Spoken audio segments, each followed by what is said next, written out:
Hey, Prime members, you can listen to Crime and Sports early and ad-free on Amazon Music. Download the app today. In the depths of an Atlanta forest, a clash between activists and authorities ends in tragedy. I'm Matthew Scher, and on my new podcast, We Came to the Forest, we expose the hidden truths behind a shootout that left one activist dead and countless lives forever changed. Binge all episodes of We Came to the Forest ad-free on Wondery Plus. Hey, everybody, before we get started with the show, we have a big announcement for you guys. The Shut Up and Give Me Murder Tour is coming to you. Small Town Murder live shows. These are live podcasts, just like you like to listen to, like we do from the studio, but live with you there. Right in front of you. Going to be so much fun here. April 5th, Los Angeles, California. April 7th, San Diego, California. April 14th, San Francisco, California. April 15th, Sacramento, California. April 20th, 420 in Portland, Oregon. Oh, boy. That's going to be insane. April 22nd, Seattle, Washington. April 26th, Philadelphia, Pennsylvania. April 27th, Chicago, Illinois. New York City at the Highline Ballroom on April the 29th. And then rounding it out with Nashville, Tennessee. You betcha. May 2nd at Zanies. That's during CrimeCon, so get your butts out there. Get all your tickets and all the information over at shutupandgivememurder.com/live. Tickets will go on sale February the 16th for all these shows. Also, don't forget March 25th in Phoenix at Stand Up Live. All the links are in the show description. Come out, tell us to shut up and give you murder.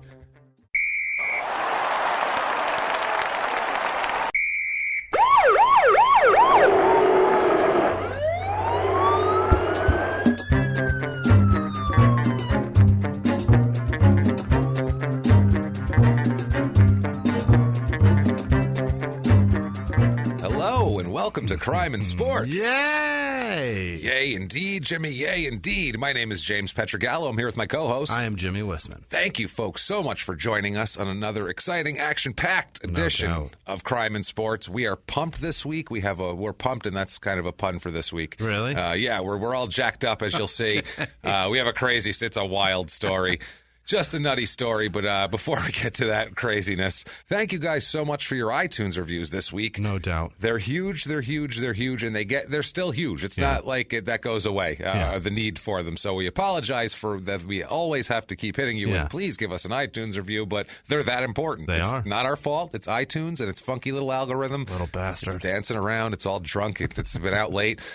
So we have to satisfy this funky little algorithm and its dancing by giving it iTunes reviews and feeding it. Please give us 5 stars. It doesn't matter what you say. Like we said, it's just for iTunes. Weird diet. It's a weird diet of reviews, of good and bad reviews. Make them good reviews. Just tell us you're following instructions, following directions. It really doesn't matter. It's not for our egos, like we said, but it helps a lot. If you want to do more than that, you can. And be a superstar, like a long list of people that we have at the end of the show that are honestly our damn heroes in this world. You can do that by going to patreon.com/crimeandsports or going over to PayPal. You can make a one-time donation using our email address, crimeandsports@gmail.com. There you go. While you're doing that, maybe after that, if you don't want to donate, maybe you want to head over to crimeandsports.threadless.com. You can do that. And get all your merchandise for Crime and Sports and Small Town Murder. Everything, all the sayings, all the logos. They're all there. You can get a shirt that says, "You, sir, may fuck off." Who doesn't want that? Get that. Great. Wear that with pride. It's wonderful. So, do that. Live shows, shutupandgivememurder.com. Go there for all your live show needs. And if you want to do donations, there's links to that there also. There you go. And, it's everything us that you could possibly want there, definitely. We have a really, really wild story tonight. Lately, have you noticed, we've had a lot of like very dense stories. It's been like Roy Tarpley and even Jake the Snake and Steve Howe. So much information. Where it's like literally I'm like, okay, I got about 2.5 hours. I don't know if I can I'll cram this all in 2.5 hours. It's crime. It's tons of career stuff. It's all that. I'm going to take it down a notch tonight. Take it down a notch without no stats tonight, none of this stuff. No? But a whole lot of bad things that happened. Fantastic. So, this one's kind of like a small town murderish type thing like we do once in a while. We're doing a bodybuilder, and those are always fun. Yeah. So if you're like, I don't care about bodybuilding, you stick around, trust me. Steroids ruins brains. Trust me. This is, we have the brain damage sports, and then we have bodybuilding, which there's no brain damage involved, but more of the steroids. Chemicals, the chemicals are just too much. So if you up the steroids of a football player, take away the brain damage, you get a bodybuilder, and they do just as crazy shit. Great. It's weird too because they all have like that.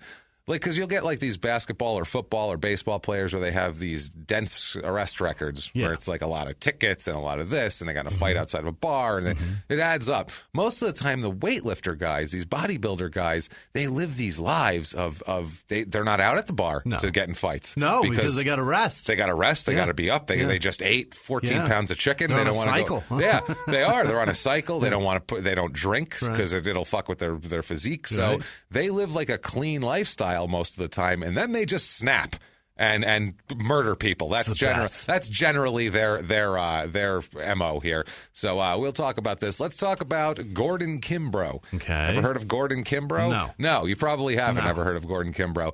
And that's the other thing too is we like these stories. Yeah. We it's funny because we went on the podcast and we went on Adam Carolla and we went on Jay Moore and they were so. How cool was Jay Moore? By the way, Jay Moore was what a nice guy. Jay Moore's one of those guys that does not have a great reputation as a nice guy.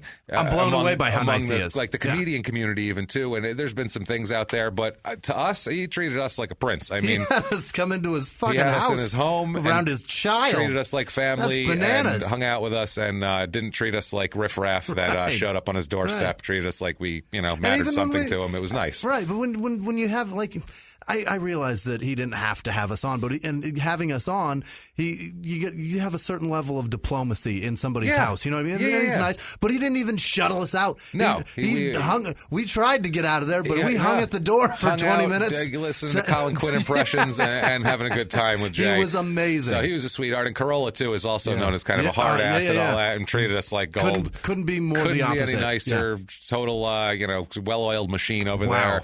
Whatever I know, Carolla has people that get mad at him for politics and all that. Whatever you think of his politics doesn't matter. I don't care. They put on a great show over there, and thank you to them for having us on. David Smalley, much of the same. Just a great dude. Yeah, absolutely. And didn't get to record, but we recorded with Adam's wife also, Lynette Carolla, and there was the recording shit the bed. There's a glitch in the recording, but they were also very nice to us. Unbelievable. So everybody was very nice to us, but the questions we kept getting asked were about, did you do War Machine yet? Right. Did you do Chris Benoit? What about OJ and Aaron Hernandez? OJ? Yeah, and Aaron Hernandez and all those. And it's like, they're coming. We'll get to those. Not OJ, but the rest of them. They're heavy hitters. We're going to get to them, and eventually, it's not like we're going to run out of stories and then go, well, never mind, and we didn't do those guys. Like, it'll happen. We're going to get desperate for stories. Right. But we like to find the underground. Yeah. We like to dig a nice hole and go, what's in there? Oh, wow, look at this scumbag. Like, that's what we like to do. It's like that blackhead that's still smooth on your nose. It's not poking out no, yet. You can't get at it. That's what we like. But if you get real hard and pop it out, then there's a level of satisfaction that comes with that. And we go digging for that blackhead, guys. That's us. We are digging for blackheads. We're like a Biore strip on audio. An audio Biore strip, guys. That's us. Biore strip we'll on sports' nose. That's right. So that's what we do. So we like to have stories like this because I think they're more interesting, honestly. And if you've never heard them and you didn't hear them pumped into your house constantly because they were big news, then it's more interesting to me. It's in the media cycle. Yeah, it's more interesting to me. So let's get started with Gordon Kimbrough. Great. He's born. It's the only date of birth I could find on this guy was January 1st, 1963. Okay. I don't know if he was just born in 63 and the site was like, fuck it, 1-1. Just wang, bang, knock it out. Guarantees it's in the year. It's in the year at some point. So that's all we really know about him. He's from California. Not a lot about his past because he wasn't a very, very famous guy that they did tons of articles on going, what got you here? What makes him tick? What makes you tick, Gordon? That never happened at all. What's beneath the surface? What's there? He's got a nickname, which is great. Yeah. We always love nicknames. It's not a self-given nickname, as you can probably tell by the name itself. Oh, boy. You can tell when a guy fancies himself something and gives himself a nickname, although some of them you're like, you gave yourself that nickname? You called yourself the Vampire Gigolo, okay? The Gorilla Pimp is yours. Yeah, you picked that. Fine. Hollywood, I get. Yeah. You know what I mean? Other one, whatever. But this one, definitely not given by him. He is known as the Chemical Machine. Oh. So that's not good. People hate him. Well, that's people who like him named him that. That's his friends named him that. The other bodybuilders, because he's an amazing bodybuilder. The guy is just shredded and all that. I mean, as far as I don't know shit about bodybuilding, but he looks more muscular than I could ever be. So good for you, buddy. Yeah. And it is not on the up and up. I mean, you can look at him and go, whoa, holy shit. He did not. That is not natural. What scientist did that? That is in a lab. Wow, there's guys with lab coats and syringes and goggles. I picture the Rocky IV Ivan Drago train where they have him on the Stairmaster hooked up to a bunch of shit while they jam his arm. I love they don't even wipe him. No. He's sweating profusely on a thing and they're just jam the needle in his arm while he's running. Make a wound while there's just germs everywhere. Fine, good. He's been out here running around exercising for 3 hours. Fine. Just stick it in there. He's tough. That would have been funny if that fight had to be stopped for a staph infection. Yeah. We're sorry. Or the flu, or he got something bad and he can't fight, so they have Hep C now. Yeah, they bring in some lesser Russian guy. He's smoking. He's half drunk. He's out of shape. He's smoking. He's like, I still take Rocky down. It's okay, and he takes a drag. I have all the other Heps. He said, hold on 1 minute. Okay, I'm ready. Round one, we do. Okay. And he gets in the ring. We do. I beat you. Come. Let's go. We go now. Let's go. Perfect. So I feel like that's what's happening here with this guy. It's that sort of thing. He's just, and the funny thing is too, before he was a bodybuilder, his family always said he was a very shy. I can't say shy and quiet. I want to say quiet or or quiet or something. Shy and quiet. Everybody said he was very gentle. A nice guy, very kind of peace loving. They said he would, he had a perfect chemical balance. Like his chemical balance was pristine. Like it just in his mind, things were going well. He had no, I don't know how you'd call it, no rages of any kind, no flights of insanity, nothing like that. No mood swings, none of that. They said he never got in any fights with anybody. He was didn't have a temper. Cool and level-headed. Cool, level-headed guy. Just, they said, wouldn't hurt a fly, basically. Everybody said that. It just wouldn't hurt a fly. But then he got into bodybuilding. Right. And he gets into the health thing. And at first, it's just health. You know what I mean? They get into they see some muscles. They get into health. They start lifting weights a little bit. Right. And they start seeing a little bit of results. Okay. And you're like, okay. And then that gets them into it more and more. As anybody who's worked out, you can see results. And you're like, yeah, this is great. Right. And then you get into it more. But then most people just take it at that, and then they go, okay, well, I still have to go home, and there's dinner on the table. I still got to go to a job. I have to go to my cubicle, and I might not have time to work out tomorrow and whatever. These guys, some of them, that's not how they look at it. They see it and they go, okay, I'm getting some definition. This looks good. I feel good. Yeah. Then they see a huge guy and they're like, well, I need to be that now. Right. How did he do that? Right. And then they pump and pump and pump and they still can't get to that because you can't get to that naturally. Right. And then the next thing you know, they're like, well, how do I get there? Right. And now they're shooting up steroids and they have Tupperwares full of food that they have to eat all the time at certain times. And it's a crazy lifestyle. That sounds awful. It really is. Have you ever known anybody who's like a serious bodybuilder? I have known two. My neighbor now does it. He doesn't do it as much as he used to. He used to really be into bodybuilding. Yeah. But my neighbor that moved was really.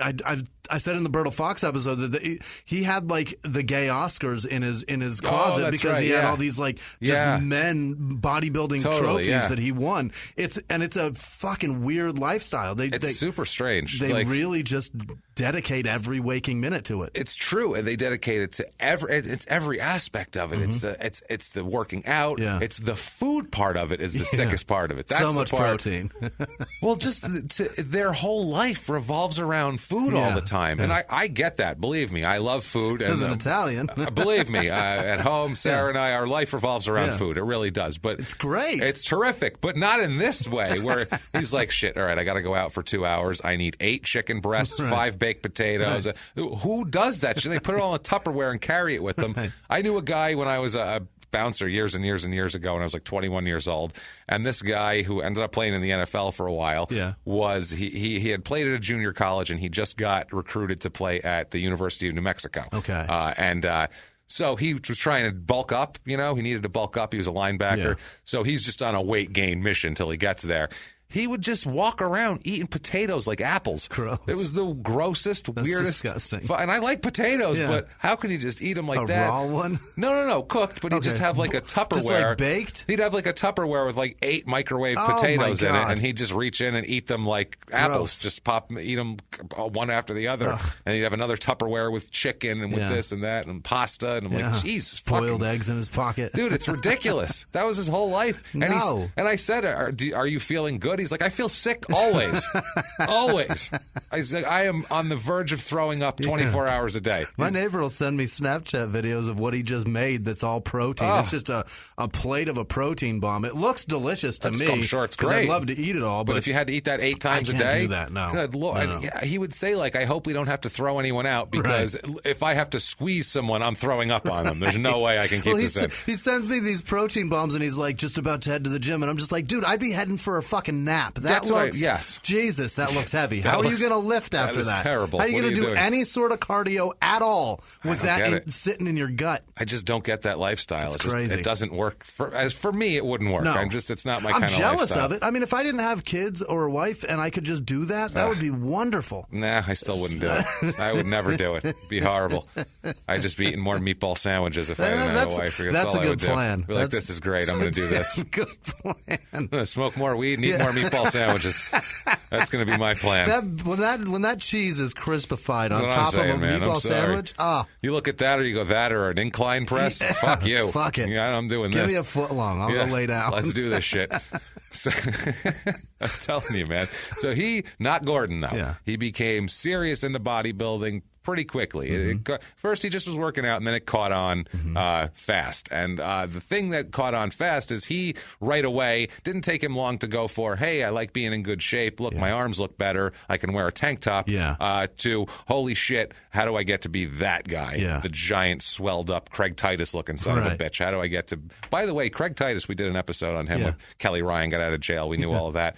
If you really dig deep on this, I don't remember on the episode if we did it at the time, but people still love that guy. Yeah. They're like, they don't give a shit that he killed a woman and set her on fire in the desert. Right. No problem. No idea. He's the man, this guy. Just... a quote, by the way, because we're going to talk about steroids in a minute. A Craig Titus quote that I don't think we got on the first one. Is it was a new comment on a thread. And somebody's like, I knew Craig Titus in the gym, and he wasn't shy about what he did, because I asked him, how do you get like that? What are you taking? And he said, just stand in front of the mirror and inject yourself till you like what you see. Jesus. That was his... that's his quote. That was his quote. That's what he told the guy. That's his training regimen. That's his training regimen. Just as much steroids as till you're swollen enough to where you're like, that'll work. That'll do. It was insanity, dude. Insanity. Surprised that that's the guy that got along with OJ in prison. Shocking, right? Shocking. Helped OJ. Wow. So bizarre. It's super bizarre, and it makes a lot of sense. It really does. But Gordon, he gets into this whole thing and pretty much immediately gets into the steroids. Like it goes from, I want to get a little ripped, I want to be huge, and how can I do it? And I'm on steroids. He became not just like, hey, took a cycle, see what it was like. He was in it immediately, just as much as he could do. Nutty. And working out and trying to get as big as possible for, as long as possible. Fuck the side effects. Fuck the side effects. And he did this, we're talking about it like 16, he started doing this. Jesus. 16, 17. Yeah, he was, he was 1978, 79, he starts bodybuilding. So 16, 17 years old, this kid is. And he's about 5'10". But when he's at his peak, he's 250 pounds. Holy shit. 5'10", 250, and we're talking, 1% body fat. Right. It is it's all beef. Ripped, giant thighs that you can't walk. He's the competition bodybuilder. He looks ridiculous here. Like I said, he's known as the chemical machine. People call him, and people, I guess that's like a slang. People say someone is a chemical machine, but they called him the chemical machine, like of that area. Like the one. He's the chemical machine here in San Francisco, where he was at the World Gym, and so it was the Showplace Palace World Gym in San Francisco. He was like that's the big one there. Right? I'm not sure. He was the king of the gym there, though. They called him. He was the king of the gym. Like he was the biggest guy there. Isn't World's Gym like the most popular one for like World Gym guy is like big? That? Yeah, Gold's Gym, World Gym. That's what I was thinking of. Yeah, you'd see. I remember everyone with the Gold's Gym T-shirts on in the 80s and 90s, and then the World Gym ones had like the saggy barbell. Okay, he was like picking it up, and had so much weight it was sagging on the sides. So much weight. I remember that. Unbelievable. That's too bad. So he's 250 pounds. He looks like Arnold Schwarzenegger, like physique wise. He looks like peak Schwarzenegger, like this guy. Like, I mean, I can't tell the difference between. I know if you had like a bodybuilding judge, he'd look at some guy in peak Schwarzenegger and go, well, no, his pecs are slightly like. I don't know. They both look jacked to me. I have no fucking idea. My neighbor living next to me now knew Paul my other neighbor, Paul, before he moved. And when he moved, they hadn't moved in yet. So when he moved in, he was like, I heard that Paul used to live across the street. I was like, yeah. And he goes, I had him beat in a cupboard. And he's telling me about how he had him beat. And I'm just like, I don't know what the fuck that means. Really? He's like, his thighs just weren't as good as mine. I'm just like, dude, his triceps are weak. That's all I'm saying. He needed more shoulder. I was going to say, it's like Sally McNeil. The shoulder definition just wasn't what I thought it should be, so I beat the shit out of him. That's how it works. You know? But I guess he had lost. The judges gave it to Paul because of something else. Jesus, I don't know. Maybe it was because politics. Maybe it was because Paul's in the Air Force and he wasn't, and that fucking played a big card. Oh my God! That heroism card. Oh Jesus! I don't know what the fuck that is. It's so weird. I like how they're still talking about it, though. That's what's funny. It's like 8 years later. Like, his calves were shit. Like, it was clear. 8 years ago. Like, obviously his calves were shit. He's had 2 kids since then. I mean, mine are clearly better. Yeah, think about how awful his calves are now. I want to show you my abs right now. Now, see this particular, they're solid. You know what I mean? They're defined. Nothing like him. He's a piece of shit. I'm sorry. Sorry, just a piece of shit. That's crazy. I wiped the floor with him. Fucking judges robbed me. It's fine. Yeah. So he's bodybuilding all through the 80s. Yeah. He wins some titles here too. Some bodybuilding titles. He wins the Junior USA title. Okay. In the late 80s. He wins the San Jose Super Bowl of bodybuilding. I don't know what that is. Wow, that sounds exciting. That sounds competitive. That sounds like people are really taking it seriously. Do they punch each other while they pose? I feel like there's tackling involved. Yeah, I hope so. And possibly man-on-man rape. I'm not sure. I'll show up to that. That's also I'll watch. The winner, first it's a pose down, and then they do like a strength competition, and then at the end they say, whoever gets penetration is the champion. Clench your ass cheeks. If I get my cock in there, you lose. Whoever gets first penetration is the winner. Sorry. He thought he had it in the bag, but his ass cheeks were weak. Sorry. It turns into MMA with sexual assault at that point. That's what it turns into. Now there's no striking. Yeah. It's just mat work, and first penetration wins. Go. And now. All right. The judge is watching. I don't know. He's up, he's on the rim. No, he couldn't get it in. No, sorry. He got in, he pulled it out, and put it back in. Who else did that? He's the champ now. That's the champ. That's his. Give him his ring. Is that what they give him, a ring? A cock ring. When you walk, a cock ring? Is that the trophy? It's just a giant cock ring? It's a big one, but it won't fit on his shriveled up dick, though. So it's just a trophy with a giant cock ring on it. And then they give you a cock ring that you can use also. Oh, boy. That's nice. Oh, my God. So terrible. It's awful. So he also wins the San Jose Super Bowl, like I said, and the Western America Junior USA title also. Okay. So he wins a bunch of these amateur bodybuilding competitions, and he's kind of building up, going to start getting into the pro stuff here in the early 90s. Yeah. He's a personal trainer, as all these guys are, because how else do you spend 12 hours a day at the gym unless you fucking work there? Well, I feel like if you do that, you're going to fall into personal training. If you're really good at training at what you're doing, it's true. People are just going to start asking you questions. Then you just start charging them for the answers. Absolutely. Yeah. And like I said, for him, it's like he's got to be at the gym anyway. Yeah. It's not like he's going to go work in a cubicle for American Express, calling people for their past due bills, and then he's going to come in at night and work out. Like, he's got to be there all day if you're going to be this jacked and ridiculous. Also, the temperament that he's probably got is not conducive to an office environment. That's the truth, too. What do you mean you're not going to pay your fucking bill? What are you talking about? I'll come to your fucking house right now. You know how big I am? I'll be on your goddamn doorstep. What are you going to do about that shit? Have your checkbook ready, bitch. And he hangs up. You been to the World Super Bowl Championship of Wrestling and MMA cock inserting? Have you been there? Because I won. I'm the champion. There's some 83-year-old lady on the other line going, why are you? Your butthole's not safe, lady. He's calling her son up. Dear, I got a phone call from American Express telling me my butthole wasn't safe. I think they do things differently now. Yeah. I'm not sure. I don't know. I didn't even know I was late, but apparently my butthole is in peril. So please come help me. Knocking on the door. Open up, lady. Yeah. Let me get that butthole. So, your rape prior is up. I love it.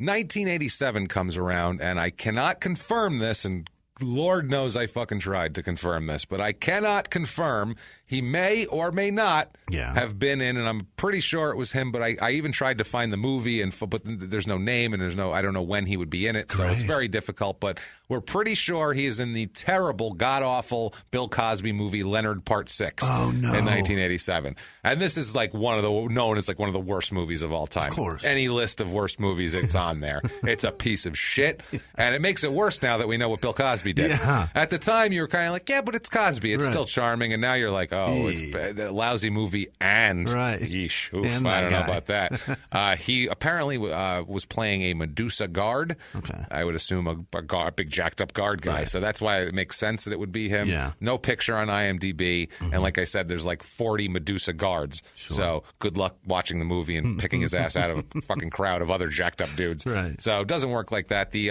Leonard Part 6, if you haven't seen it, let me give you the plot line here. Boy. Quote, a secret agent is called out of retirement to save the world from an evil genius. Jesus. And no, that's really not what even happened.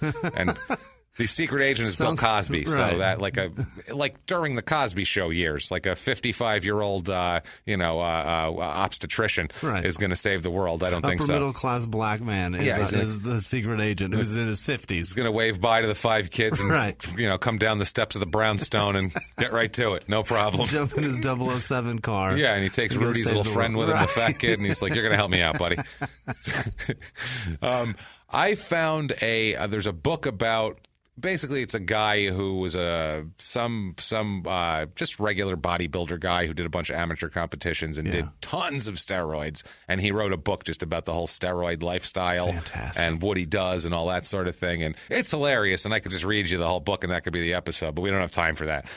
But he actually had a run-in with Gordon Kimbrough that he wrote about in this book that I found. In the book. I found Gordon Kimbrough. Jesus Christ, I went deep on this asshole. This was of the Golden Valley Physique Classic 9.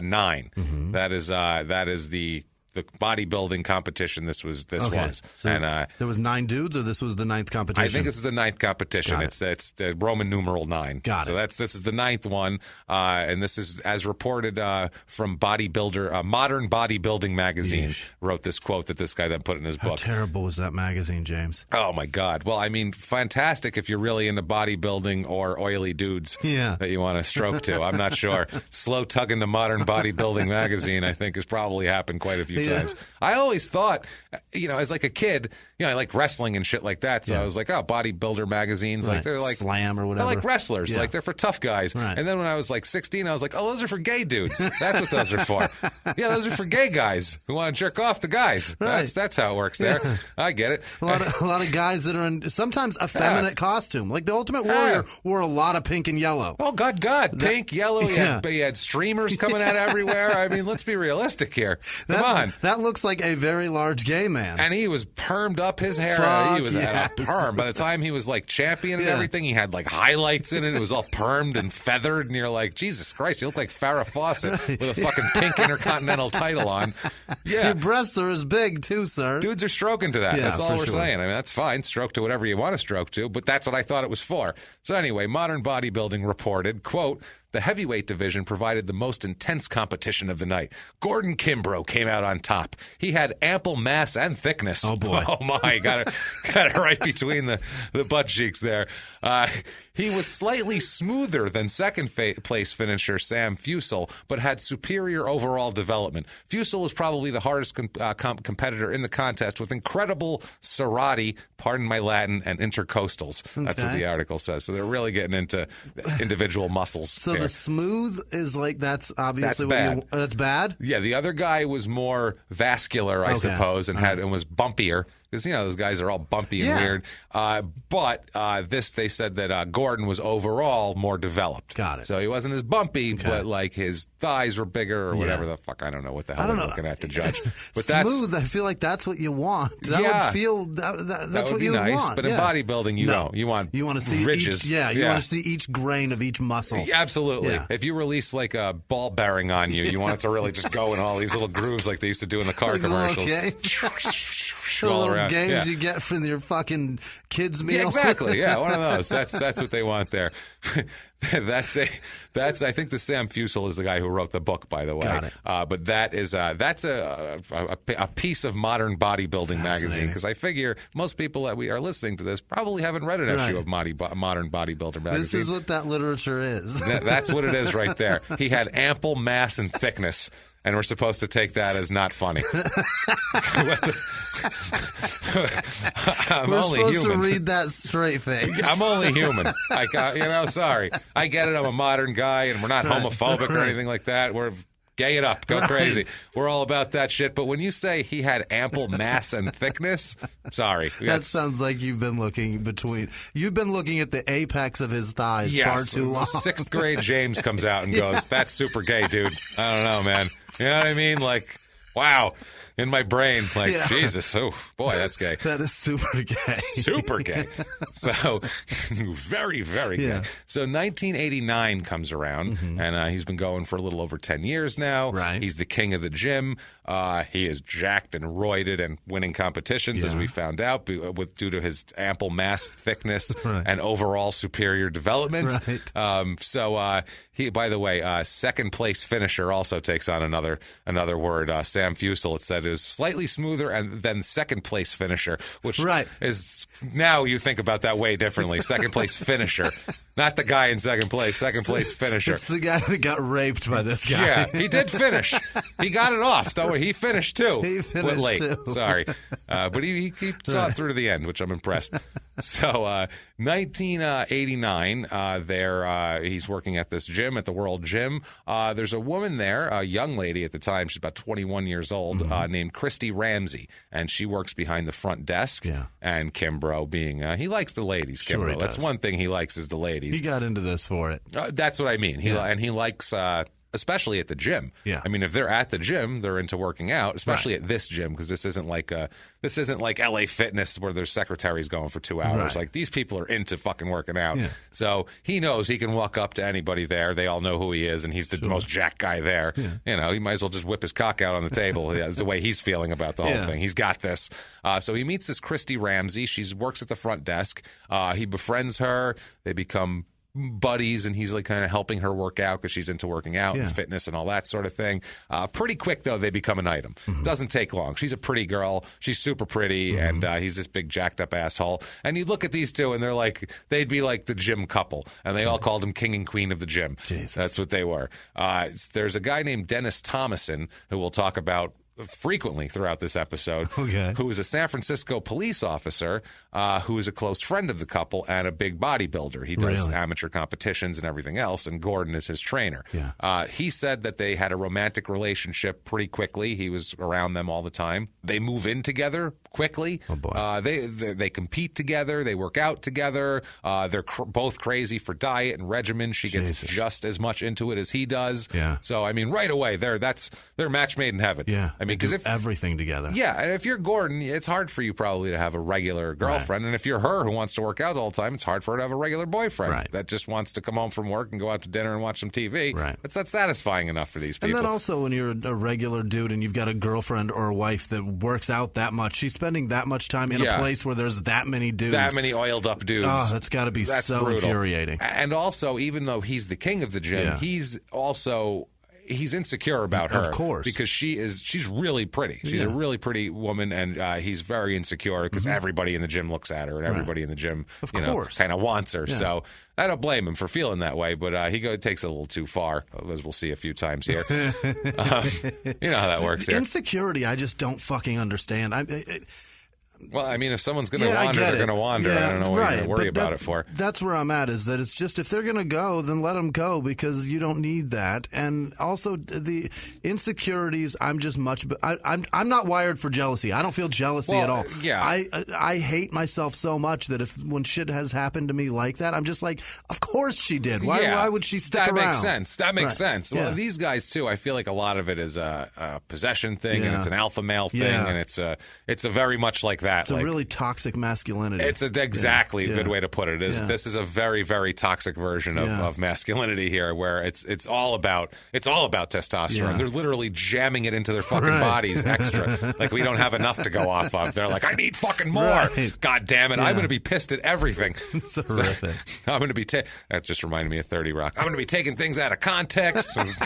.com. Oh, it's fucking hilarious. Anyway, moving on. All right. So this is the World Gym Show Place Square here. Now Ramsey she's pretty short, but she's very muscular. She's got like curly black hair. She looks like mixed, I think, of some. I don't know. That's probably not the right terminology, but she looks like she's half black, half white, probably. I don't know. She looks mulatto. She's one of these fucking mulatto broads.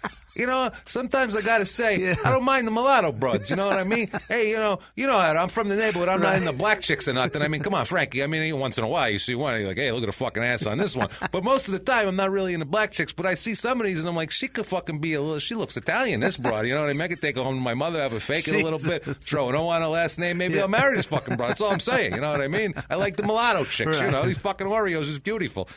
So, guy from the neighborhood's context. It's the tan skin. It's that light skin.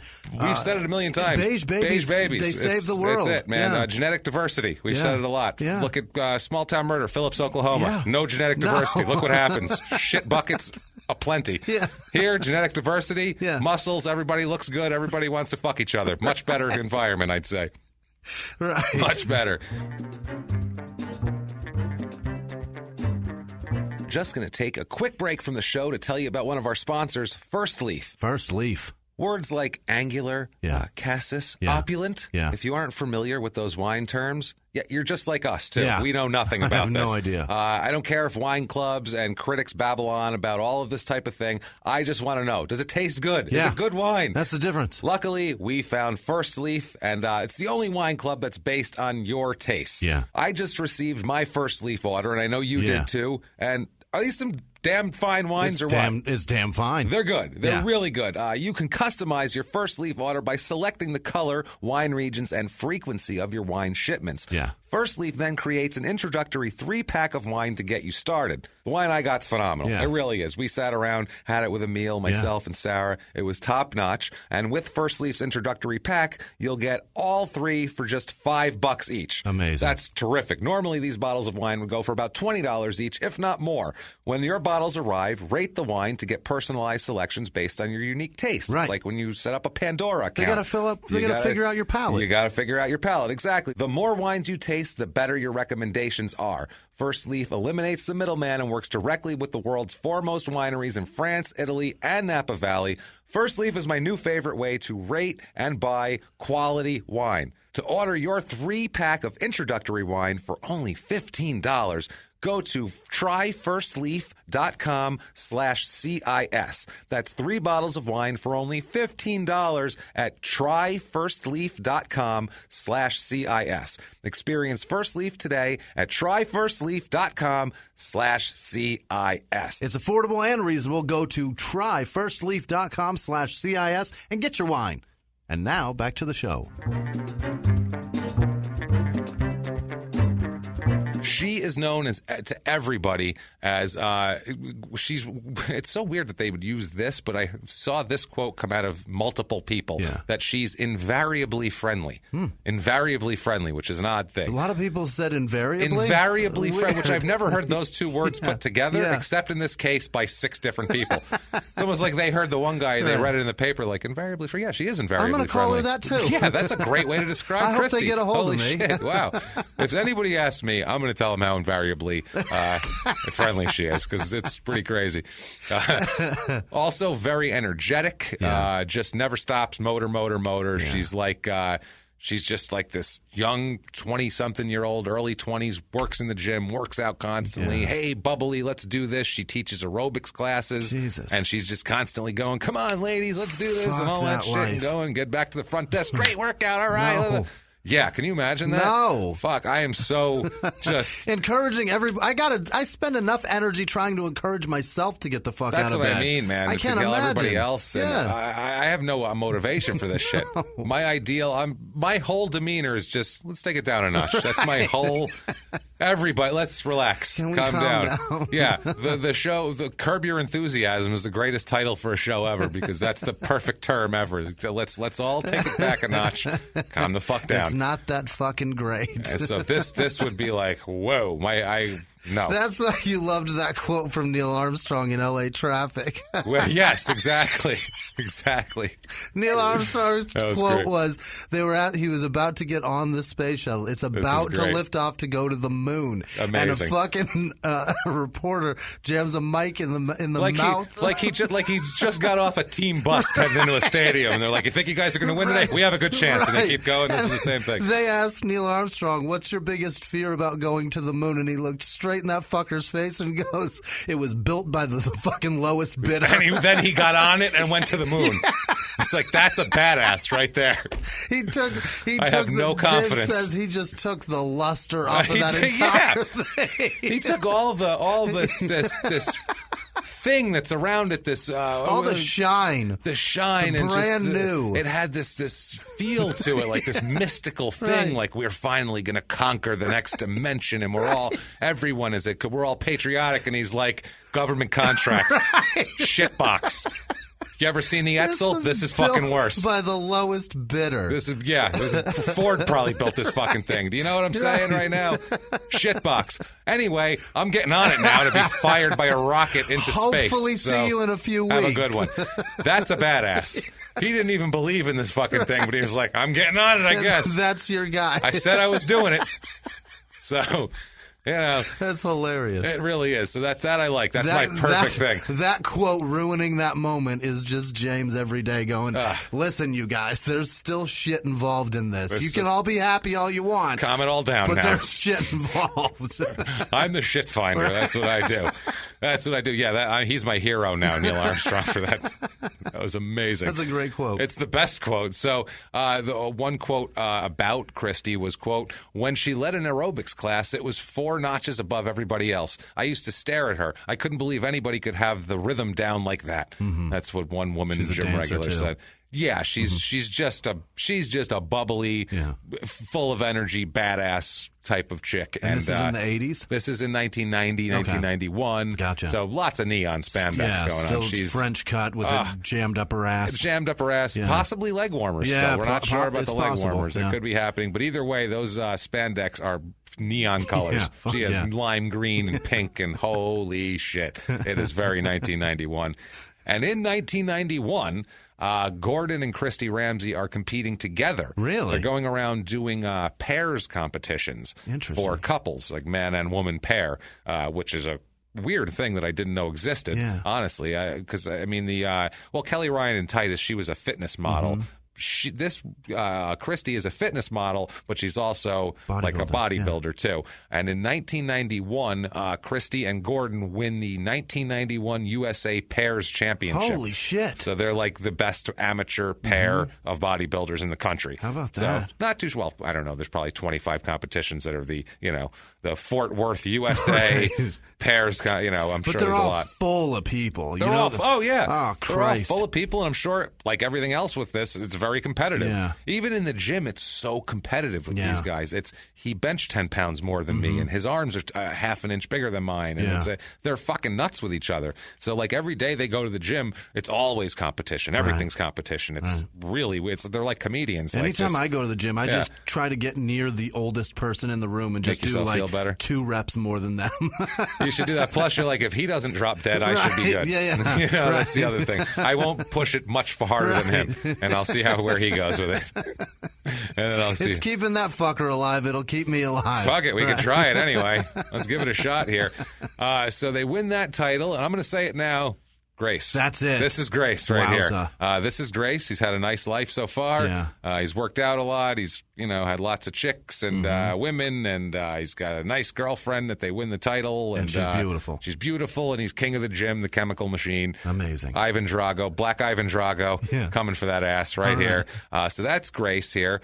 So while he's doing this, he's winning titles. She's also going around winning titles. Okay. She wins individual titles and women's fitness model things and a couple of bodybuilding things. So she's doing well too. And he the whole time is a personal trainer at the gym, and he's the sought after personal trainer at the gym. He's the biggest guy. Yeah. And it's funny too because they talk to people. I saw this documentary. I will call it. It's not a documentary. It was 33 minutes long, and it encompassed 2 stories. So it's not really a documentary. I mean, one of the just stories, a short one. yeah, one of the stories was this one. But it's not like it wasn't made by Investigation Discovery or anything like that. It was made by a religious channel. Oh, boy. And it's called Thou Shalt Not Kill, What? Exodus, whatever the fuck it is. And they mix these murder stories with like Bible shit. Oh, boy. It's amazing.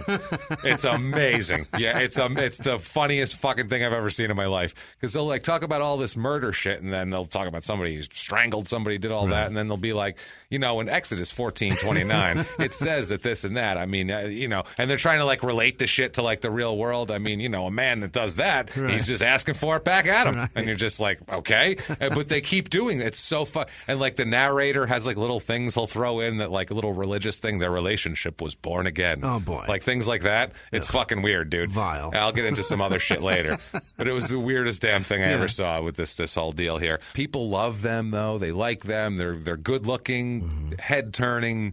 Everybody turns when they look at them, obviously, because there's like this jacked, handsome couple walking around. Yeah. She's described as effervescent, which is another. She's like a Sprite. I've never defined. She's like a 7-Up.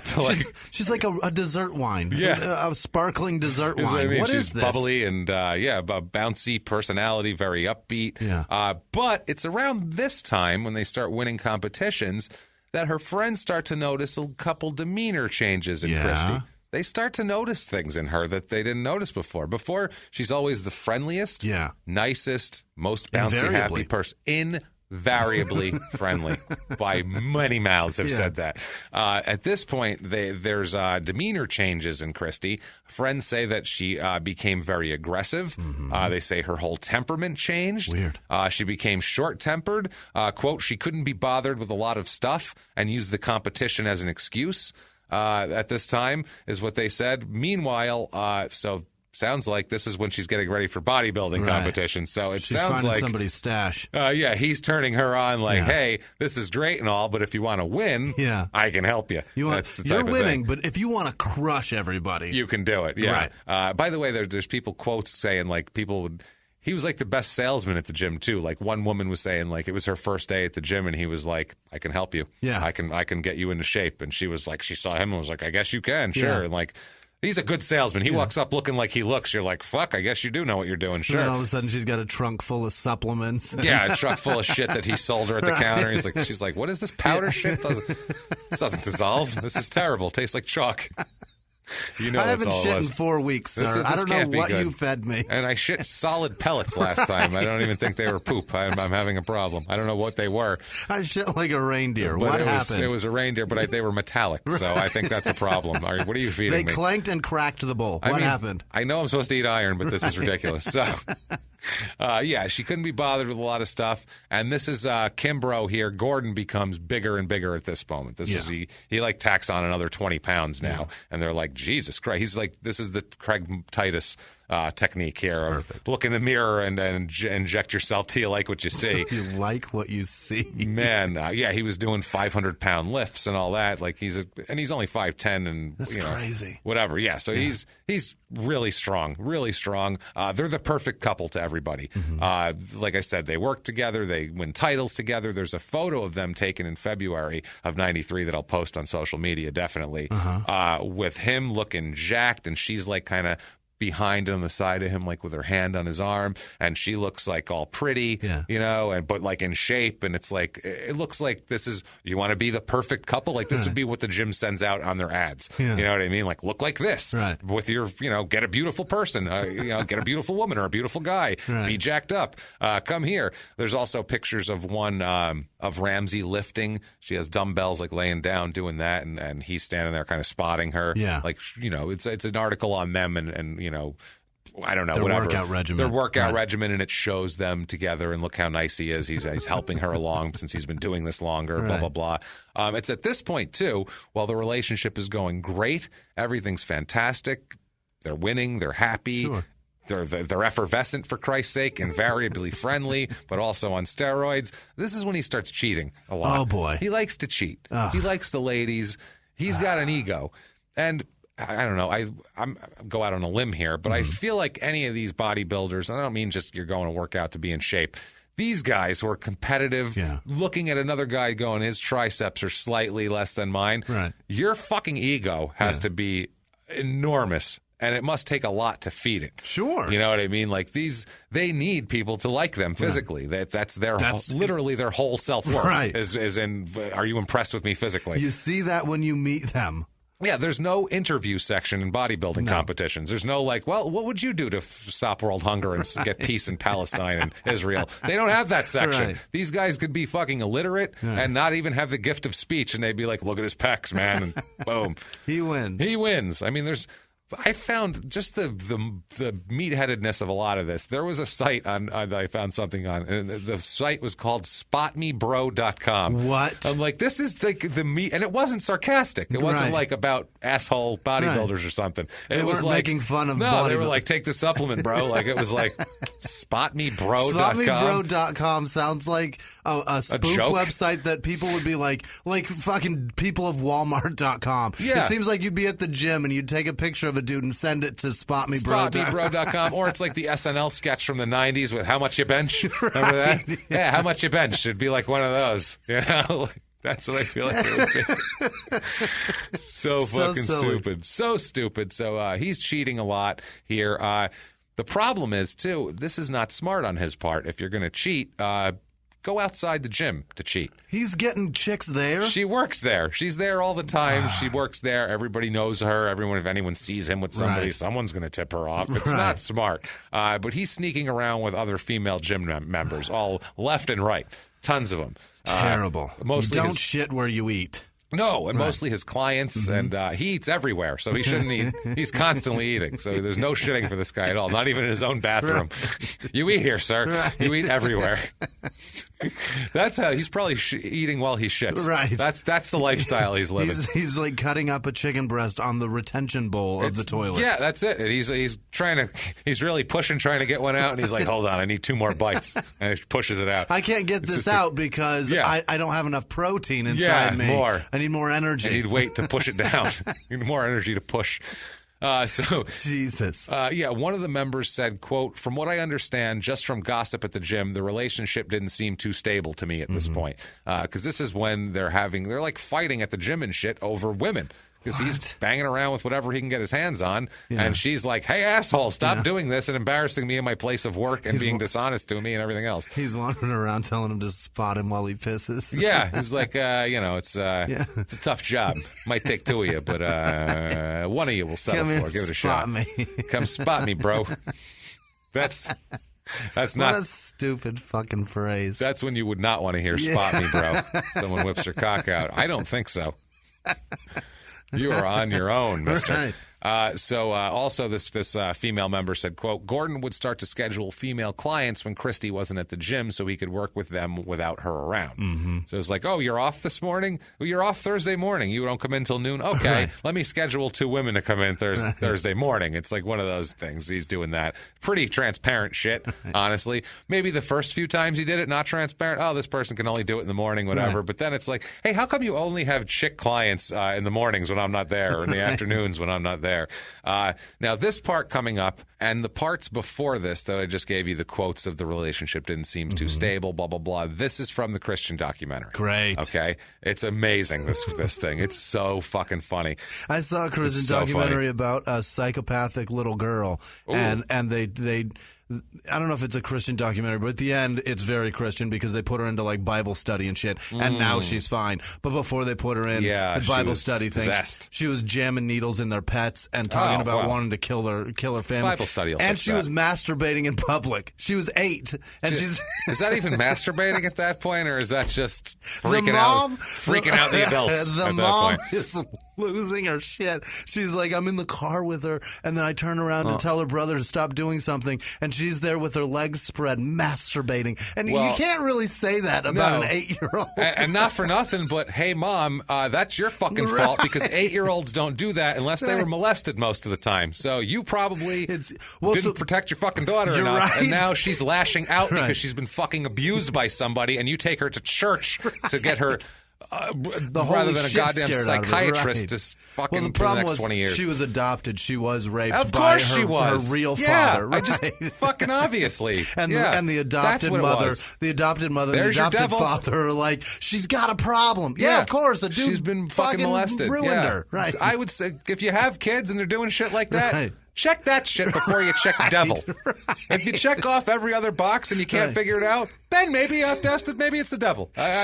She's not the devil. Somebody else is the goddamn devil. Possessing her. Right. That's what I mean. Then at that point, look into maybe the devil's doing this shit. But until then, look at the obvious factors first, like uncles or ex-fathers or things of that nature. Holy fucking shit. Anyway, sorry. So, Christian documentary. Like it's so Christian. Like I said, there's like 2 minutes of story and then like a break-in of like biblically what this means for everything. Like they went to Jamba Juice that morning and had an argument. You know, the Bible says, and it's like there's nothing to do with Jamba Juice. What are you talking about? Like when you break bread with it's like, huh? Bible says you can't punch your wife in a Jamba Juice. Is that true? They didn't get that into it. I'm not sure. I'm not a religious scholar, Jimmy. I'm not positive. So. At this point, the narrator... Did you order Orange Dream Machine? I know you don't like that shit. Damn it. So, did he like Orange Dream Machine? Is that what you're telling me? Devil. The devil. Satan. Right. So this whole thing here, when talking about, when they quote the people about he wasn't at the gym, Christy wasn't at the gym, he would have women in and all that stuff. That's when the narrator comes into this documentary and says, quote, the devil horns truly come out as he tries to keep his secrets from Christy. The devil horns truly come out. And as they're showing this, the footage they're showing is just him talking to a woman. He's just conversing with the devil horns. You're like, this bastard, how dare he talk to a woman? Jesus Christ. You're talking to a woman who's not your fiance, who's not even his fiance? That conversation is so fucking taboo. The devil horns truly come out. It's so fucking funny. Right. The friend here, friend in this documentary said, quote, she would confront him, and when she did, she was met with lots of anger. So it became something she was afraid to do. Yeah. Yeah, so... He's fucking roided out, and you're accusing him of something that he probably did. Oh, he's definitely doing. But he's hiding. He's definitely doing, and he's saying no. And she said, are you screwing around with this one? And I fucking would fly off the handle at her. So I don't blame her for being, scared, timid of that situation. Who would want to confront this lunatic? No. Pack your shit and leave. Thank you. Yeah. One of his girlfriends calls the apartment one time that they share. Oh, boy. And Christy answers. And apparently this woman didn't know the protocol of don't let Christy know that you're fucking Gordon. Right. So she was just like, where's Gordon? We got plans tonight and shit like that. Christy's pissed. Well, sure. This is beyond the pale, apparently. Like fucking around at the gym and doing all that. Right. She can live with that, apparently. I don't know how, but she can live with it or whatever. This calling the house, actually, that's enough now. She's fucking had it. She confronts Gordon about it because this is like an obvious, I caught you. Right. Somehow he smooths it over, though. How did he? He smooths it over.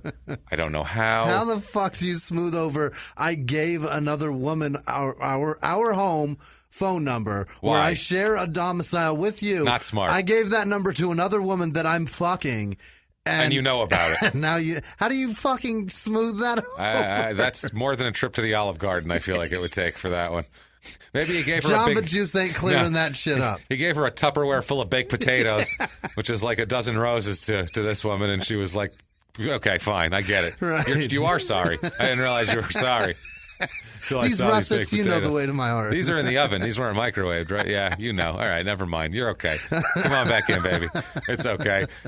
So this is a time, too, she would move out for a couple days here and there when these, transgressions would come to the surface. Sure. I'm leaving, and then she'd come back when he smoothed it over. He gave her a potato bucket. Cycle of violence. Cycle of violence. She would go on with him. They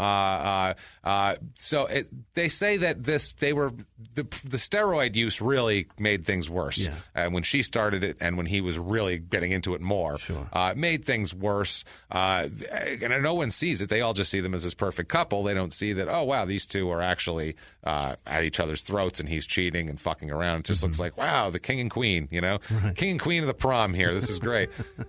That's what this is, too. This gym is like a giant fucking adult prom, which is never good. A jacked fuckwit prom. A jacked fuckt prom. That's not terrific. That's the whole gym, or at least horrible. The competitions are anyway. So the friends are all kind of, they talk about, hey, he flies in a little roid rage once in a while and that sort of thing. So it's starting to, cracks are starting to show on the surface here. There's not longevity in fucking shocking. Steroid use. Shocking. Sally McNeil and Ray. We didn't have that episode 6 or 7 or whatever that was. That's. No, not there. Okay. We know this. When couples get together and they're both on the shit, this is not great. No. Bad things are happening when both people are. That damn cracks quickly. Yes, because it's like, I guess if it was just him and he was aggressive and she could calm him down, not that she should have to, but she would calm him down. And when they're both jacked up, it's like, what'd you say? I said this, motherfucker. Oh, yeah? That's a quick escalation. Yeah. Like, rather than, no, you're misunderstanding me. Right. Like, yeah, I said it, mother-fucker. What do you want? Throw a beer bottle down. Come at me, bitch. I'll cut you. Like, that's not a good thing for a couple. So they would get about 1992, early 1992, things get really, really bad with him cheating and her being afraid of him and that sort of thing. There's a friend of theirs who helped her move into a new apartment. Okay. She got her own apartment and everything, like really got out. He said, quote, I think she was afraid of him. She didn't say she thought he would hurt her, but I guess it was just an impression that I got. Yeah. You can tell if somebody's afraid of somebody or...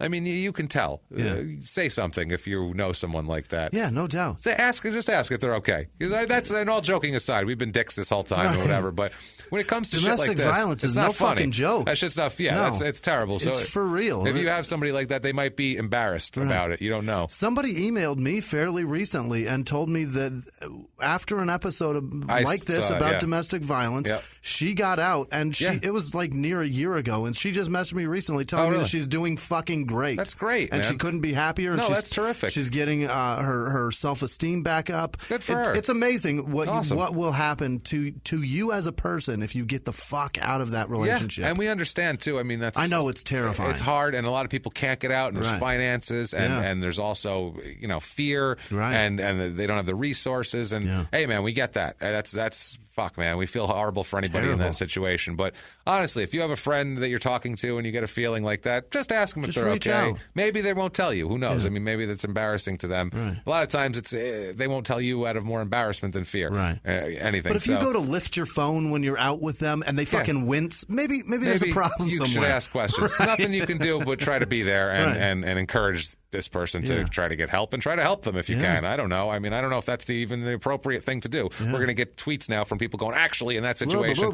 Fuck look, you. We don't know. We're trying. Do whatever the right thing is. Somebody. Try to help somebody if you know that someone's in trouble and being physically abused or anything else. Or even mentally just or mentally whatever. and emotionally. Get the fuck out of that. You're better than that. You're worth more. But apparently, you are. Well, apparently, Christy Ramsey didn't think she was, I mean, maybe she didn't know she was worth more, but apparently at this time didn't think she was worth more because she ends up moving back in. Oh, Jesus. She got her own place. She didn't even move in with somebody. She got made her the own huge step. Pad, and nope, but he patched it up. Apparently, he would send her flowers constantly and just was saying how sorry he was and everyth's going to be different from now on. And, he's not going to cheat anymore. And she's the only one. And this made him realize what an asshole he is. They said that he would send her flowers constantly. And the one friend said, quote, he gave her an engagement ring and told her everything would be better. Oh, boy. So she bought that and she agrees to marry him, which, God damn it. Shit. No.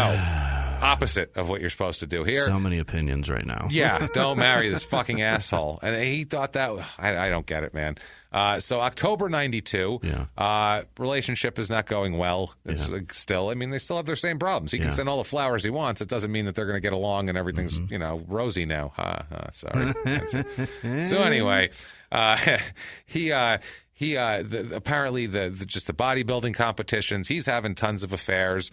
There's a lot of shit going on that's all compounded when one night he goes to the O'Farrell Theater, which is the porn theater, the famous Mitchell Brothers porn theater in San Francisco. I don't know They made a movie on Showtime with Charlie Sheen and Emilio Estevez playing the Mitchell Brothers, actually. Oh, really? Called Rated X. It's actually kind of funny, I guess. I'll have to watch it. It's not bad. Anyway, they made a movie about these guys. These guys were complete scumbag, sleazy 70s porn guys.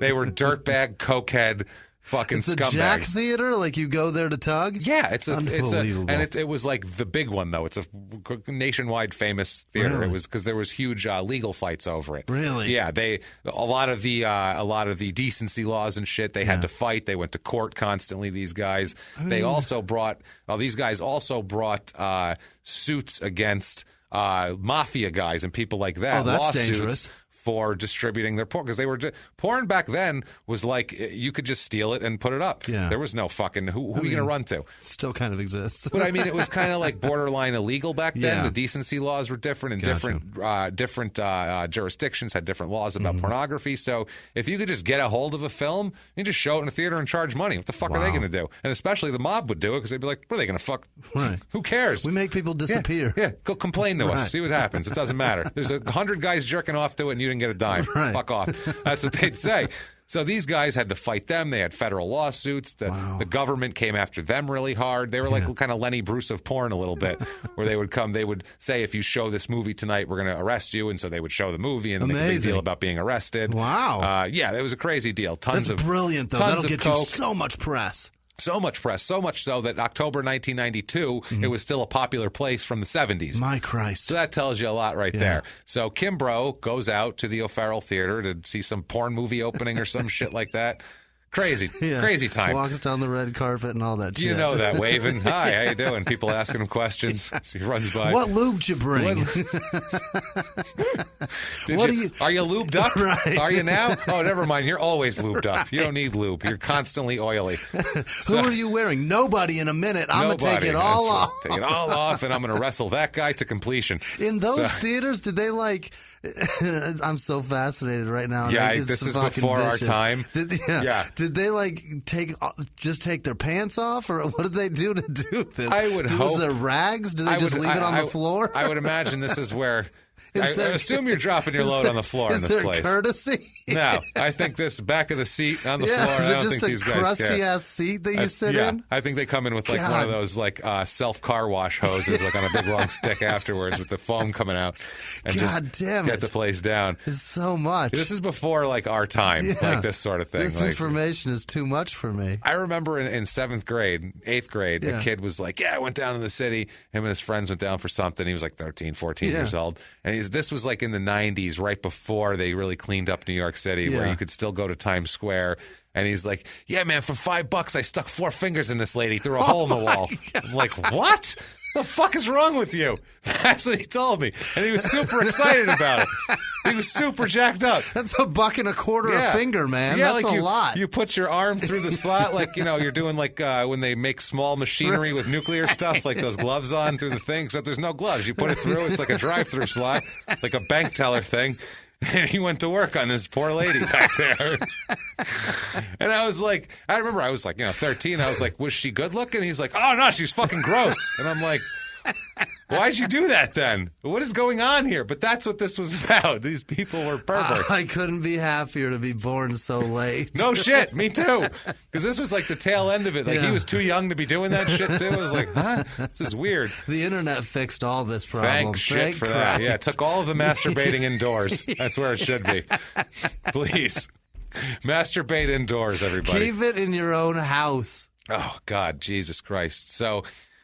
this causes a fight, him being out all night at the O'Farrell Theater. Yeah. He doesn't come home until like 8 o'clock in the morning. My Christ. After going to a porn theater. So she's like, And judging by his history, it's like, okay, who'd you go home with? So there wasn't shame involved in this theater? No. That people would hang there for hours? Well, I figure he probably watched the movie and then went home with somebody else, is what I'm thinking. He came home at 8 going, I don't know, man, it's fine. It was just a long night. And she's like, no, motherfucker, not long night. What have you been doing? You have a track record, dude. Let's get this out of here. He says, quote, she was very angry because I didn't come back that night. We got into an argument, and I ended up pushing and slapping her. Oh, boy. Okay, so now, by the way, this is not the first time this has happened. This is the first time that the police are involved, but we'll talk about that. Actually, it wasn't just pushing her and slapping her. It was actually a slap to the face and then a kick to her left hip. Holy shit. That sent her down to the ground. Big, huge guy slapping and then kicking shows you have no, I don't even know what the word is, but to kick somebody like that is like piece of shit. Right. Like you have no compassion for that Zero person. Respect. What's not that a slap isn't too, but you have no compassion for a person if you're acting like that whatsoever. So he says he slapped her, but he did all of that. Now, the police were called in this October 1992 fracas here. A police officer wrote in the report here, and I found, Jesus, this was not easy to find either. Quote, Ramsey told me that Kimbrough had hit her on many prior occasions, but she had not contacted the police. Okay. And also a guy, that's from the police report. She said, he does this all the time. Shit. This is the first time I've actually called. Right. So this is horrible that she's living like this. She's clearly in more fear in this incident. Right. Yeah. She said this was like the last straw for her. I don't know if it was the kick or what it was, but she was like, fuck, I don't know if it was also had to do with he was out all night and she wanted to get rid of him anyway, and she was like, all right, fine. Well, he sold her this whole bill of goods that everything's going to be much better. Oh, and now he comes back at 8 in the morning. And then he's coming back from a porn theater at 8 in the morning and slapping her around for wondering why. Right. It's just insanity. What? You want to know why I was at a porn theater? How dare for you? 12 hours? Right. No, that's not okay. Like, what the fuck are you thinking? And she didn't attack him with a butcher knife. Right. She said, where were you all night? Reasonable question.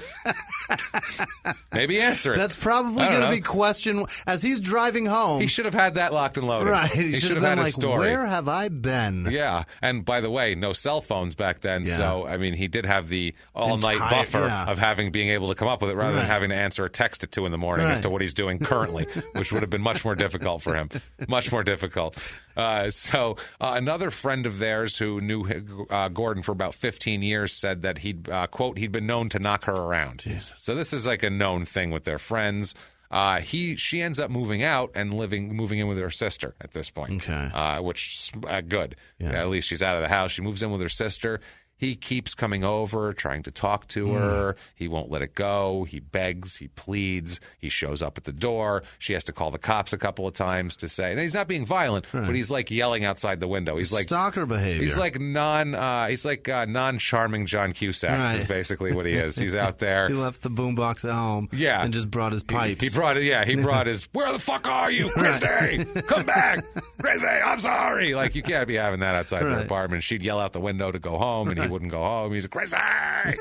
So, next thing you know, she's like, I gotta call the fucking cops. This guy's out of his goddamn mind here. So she would do that a few times. She called the cops. Now, the whole thing of her moving out because he beat the shit out of her, he says about it, quote, to me it was no big thing, but to her it was. Well, to you it was no big thing. I mean, I don't mind kicking a person in the hip and slapping him. To me, that's fine. I mean, she had a problem with it for some reason, but I mean, you know, these women. For a week. Women, I mean, you slap them around, you kick them in the hip, and they get a whole attitude about it. It's like, what the fuck? You cheat on them repeatedly, slap them around all the time, stay out all night, don't even have an excuse for it, slap them and then kick them, and they get a fucking attitude with you? It's like, dude, fucking man. I think the crazier part, like all of that is fucking lunacy to me. Yeah.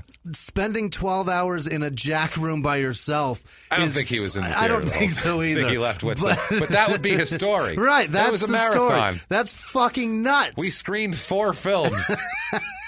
They were wonderful. It's a French retrospective down there tonight. It's not even porn, actually. Right. It's not even porn. It's just pictures of French hills. No, we're watching like the 60s, like new wave French films from the 50s and 60s with the fast cuts and all of that. Yeah, we're watching that. We really want to get into how film's going to develop in the 70s here. We're going to watch some 70s pieces from the AFI list tomorrow. We're going to wrap it up with The Sound of Music. We're going to wrap it up with that, I feel like, because we want to be festive. Right. There's a lot of dark shit in there. So we go. Wow. Jesus. So, to me, it was no big thing, okay?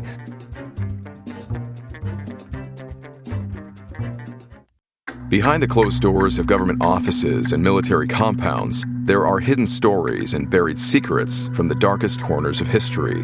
From covert experiments pushing the boundaries of science to operations so secretive they were barely whispered about. Each week, on Redacted, Declassified Mysteries, we pull back the curtain on these hidden histories. 100% true and verifiable stories that expose the shadowy underbelly of power. Consider Operation Paperclip, where former Nazi scientists were brought to America after World War II, not as prisoners, but as assets to advance U.S. intelligence during the Cold War. These aren't just old conspiracy theories. They're thoroughly investigated accounts that reveal the uncomfortable truths still shaping our world today. The stories are real.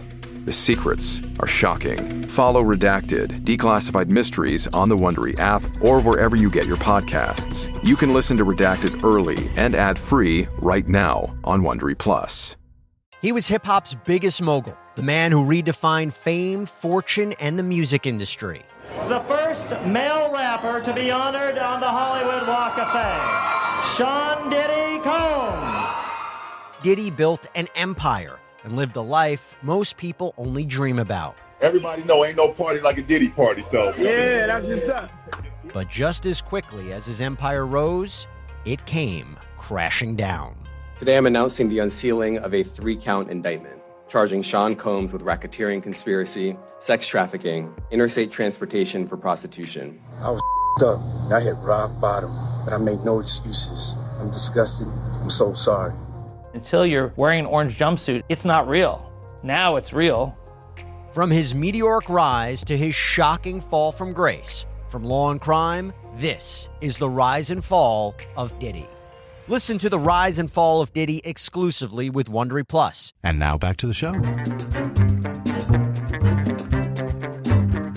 Just going to take a quick break from the show to tell you guys about 4hims.com. FORHIMS.com. What is it? It's a one-stop shop for hair loss, skin care, and sexual wellness, all for men. Thanks to science, baldness can be optional. Hims connects you to real doctors and medical-grade solutions to treat hair loss. Because men, we're dumb. We're idiots. We go to the doctor way too late after things have already started to happen. 66% of men start losing their hair by the age of 35. The thing is, when you start to notice hair loss, it's too late. See, that's what I'm saying. It's easier to keep the hair you have than it is to replace the hair you've lost. Is that hairline slowly starting to move backward? Any bald spots yet? How will you feel a year from now if it's business as usual up there? Just go to 4hims.com. Hims connects you to real doctors with medical-grade solutions to treat hair loss. None of this over-the-counter stuff that doesn't work, snake oil pills or gas station counter supplements with pictures of, women on the front. None of that stuff. This is real medical solutions. No waiting room, no awkward doctor visits. Save hours by going to 4hims.com. It's so easy. Go to 4hims.com, FORHIMS.com/crime. Our listeners get a trial month for just $5. Today, right now, while supplies last, see website for full details. This would cost hundreds if you went to the doctor or a pharmacy. 4hims, FORHIMS.com/crime. 4hims.com/crime. And now, back to the show. So they're apart for a couple months. He doesn't give up, though. Despite the cops dragging him away from her apartment and everything else, he keeps coming back. He sends flowers. He begs. He says, I'll do anything. Yeah. But I just need you. I love you. So she says, okay, I will get together with you. I'll get back together with you under 2 conditions. I think she should have said 3. Yeah. Number 1 was stop cheating on her. Right. And number 2 was to go see a counselor. And number 3, don't you ever hit me again. I'll fucking kill you. I would say that would have been number 1. Yeah. You never lay a hand on me again. A. Right. B, and C. But once someone's knocking you around a lot, that's not the option. Right. He will lay a hand on you for again. Sure, that's especially happening. If he's not stopped writing any. Right. Like I could see if he was like, you know what? I'm so disgusted with my behavior. I can't see this, but from her point of view, if he said, I'm so disgusted with my behavior that I've stopped doing cycles, I don't care if it affects my career, I don't care what. I know I'm a monster when I'm like that, and I can't control myself, and I love you too much to ever hurt you, blah, blah, blah. I could see her going, oh, he's willing to change his whole lifestyle for me. Maybe in her mind that would make her convinced. But he's just like, I'll be better. Is that enough? Shrugging his shoulders. What do you say? What do you say? And she's like, counseling? He's like, fuck it, why not? And, okay, and he comes back. This doesn't seem like enough here. So they started they started seeing a counselor first together, and then just him. Get the lay of the land, and then he started seeing the counselor for his violence.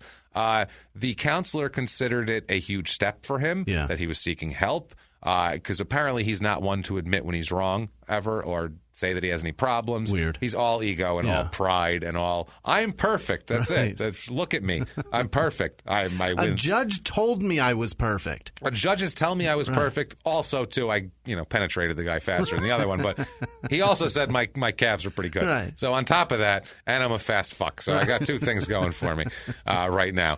So, he's not one to admit about this. So the counselor even tells Christy, look, this is a huge step. And him, he looks like he's really trying to change. This is totally against his character to even be coming here and doing this. So she thinks it's okay. She moves back in with him after some counseling and all that sort of thing. So frustrating. Roller coaster ride of this relationship here. This is when the narrator gets Christian again, by the way. he says, quote, and with God as his witness, Gordon wants to take the relationship one step further. With God as his witness. So another friend said, quote, one of the things that Gordon did to show Christy that he really did want to be with her was that he proposed to her, and he said, and she said yes. So this was, he gave her the ring and said, we'll get married, but this is like now he's down on one knee. He's doing the whole thing. This is when the documentary goes into some weird Christian shit about marriage and about the sacred bond. It's not just from a person. It's you're consecrating. They gave us like the religious definition of marriage for like 5 minutes and how important this was. She picks out a wedding dress. She goes out to the store, $4,000 wedding dress. She's got picked out, which that's how much they fucking cost. Even in 1993, apparently. This $4,000 wedding dress. They're deciding on a venue, DJ or band. I mean, we having how many Tupperwares full of potatoes are we feeding everybody? That is that what everyone's getting, or just us? Like, which one is it? Just the wedding party? Are we going to have everybody eat that shit? That? Does everyone just get a vat of chicken next to them? Is that just grilled breasts they can pop in their mouth at the will, or how are we going to do the meals? I feel like we need that. That fucking gross, by the way. Yeah. They're like seals with a fish bucket next to them, just tossing chicken breasts in their mouth. Fucking disgusting. Hilarious. Fucking disgusting. So they plan the wedding. Gordon stays in counseling this whole time. Gordon's in counseling. She's picking out a dress. Everything is rosy as can be. I'm good now. Everybody's good now. Fantastic. So one point, even the whole thing with the violence had kind of stopped a little bit. The Thomason guy, the police officer that we know about who Gordon trains, he said that he once heard that Ramsey had gotten a black eye from Gordon, but he'd never seen any of the injuries himself. And he said that Ramsey and Kimbrough were quote, both physical people. That, quote, there was a certain amount of give and take in that respect. No. That's a police officer saying that. That is a goddamn, he's a meathead, jacked up police officer, bodybuilder, but I don't want to hear that from a police officer that, there was a lot of give and take. They're both physical people. She weighed $125 and he was 250 and jacked on roids and a dude. Sorry. There's a lot of give and take. Yeah, he's giving beatings and she's taking them. Yeah, exactly. The give and take is his fist gives and her face takes. It's fucking ridiculous. Jesus Christ, man. What a fucking disaster that was. That's how can a cop say that with a straight face? I had to put that. That's what I was like. I thought about it. I'm like, it's a stupid quote, and it's not a quote that we're like, this is how it is. But like, this is a quote that's so stupid. And from a police officer that you kind of have to show that in 1993 even, which seems like modern day, this shit was handled much differently, even in 1993, by far. by far. Now, April 3rd, 1993, despite all this shit going on, there's an article about women in fitness in the newspaper about the fitness craze for women and how they're trying to get in shape. And it's mainly about Christy Ramsey and the World Gym. Wow. So she's starting to get some pub now. It's all about women in this. There's a Sophie Taggart, who's a yoga instructor and a bodybuilding champion. And she said, quote, "I don't know a woman who doesn't want to be strong. Not everyone wants the look, but everybody wants to be strong. I think we're trying to expand the variety of ways women can look and still be a woman." Now, this woman, she says, quote, "And being a bodybuilder is just one more way a woman can look." So she's just saying this is another option for a woman's body, which is fine if you like the way your body looks like that. Kind of a shitty way. I don't like the way she described all that. It's a woman. Yeah, she said it very. Yeah, I guess back then though it was less. Yeah, there was much less like body positivity. Yeah. Like if a woman didn't look like exactly like people thought they should look, then you'd be like, oh, she's gross. Yeah. She's got a dick, or she's this, or she's that, and she's fat, or her arms are too big. That's gross. Yeah, no, it was very much. I mean, she can give you a handy better than you can. Fast. She'll beat Gordon in the competition. She says that several years ago the bodybuilders tended to be small, like kind of because in the 80s, if you look, because I looked at a bunch of these competitions, if you look at the 80s bodybuilding, like women's competitions in the 80s, they looked like the biggest jacked up guy just shrunk down a little bit. Weird. But they had the same muscles, the same definition. They were on so many roids. Sure. Well, I mean, fast fucking veins popping out. You're like, oh, my God. And then you go to like 1992 competitions. Yeah. Women are half the size. They're not swollen. They're just defined because in 1990, steroids became illegal in the United States. I got it. So you couldn't just go – anybody couldn't just go pick up some steroids and jack themselves up as much as possible.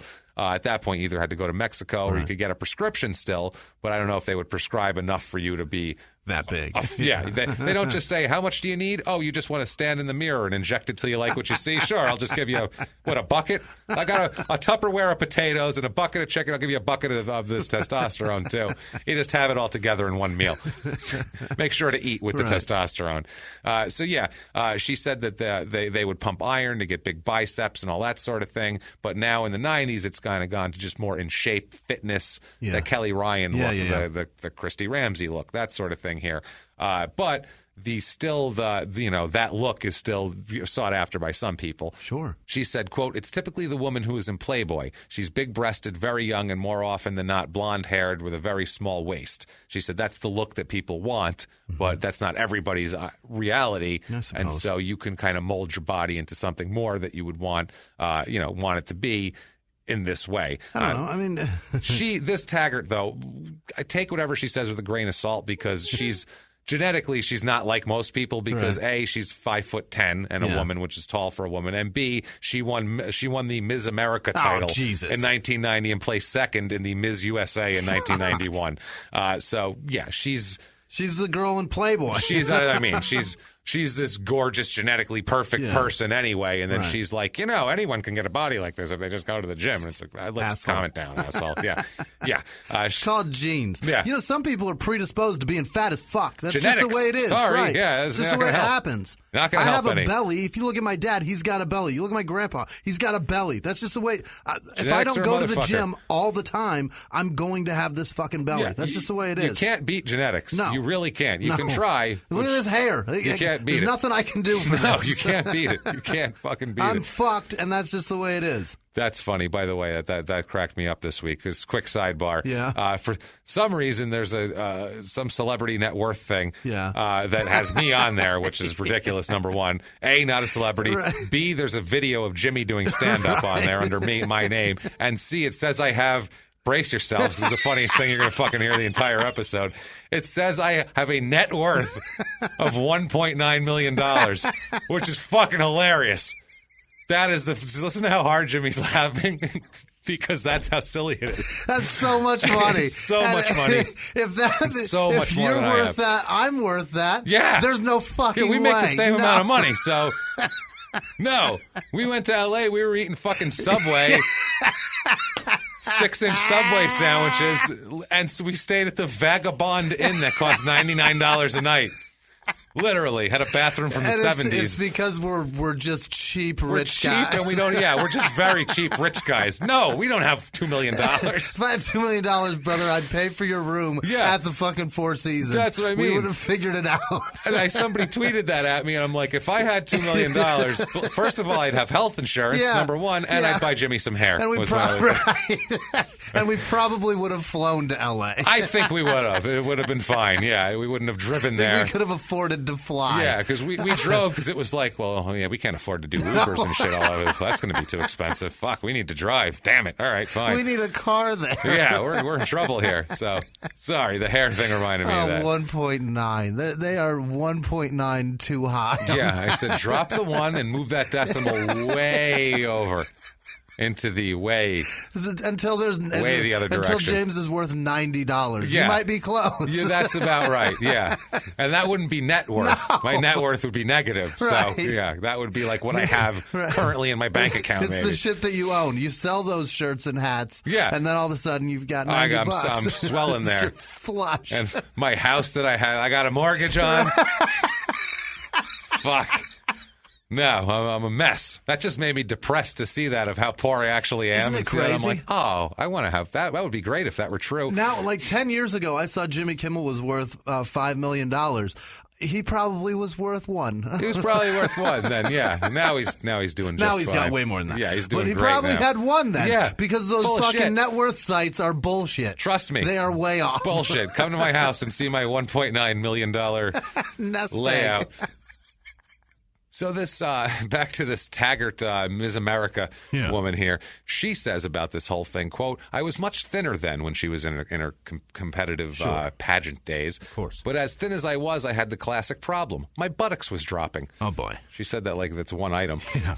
Not both. Yeah. I had one buttock that really just wouldn't cooperate with me. My buttocks was dropping. My buttocks was dropping. She had a droopy ass. She had a droopy ass. She said I had more cellulite and I was beginning to look like a pear. Weights are a way to counteract gravity and strengthen and shape the muscles. Okay. So yeah, she's kind of they use her as like here's a woman that does this that's a feminine woman, right? Not like because they're trying to basically say like you don't have to be like one of these muscled up, jacked up chicks. You can be a feminine woman and do this sort of thing, like Ms. America, that sort of deal.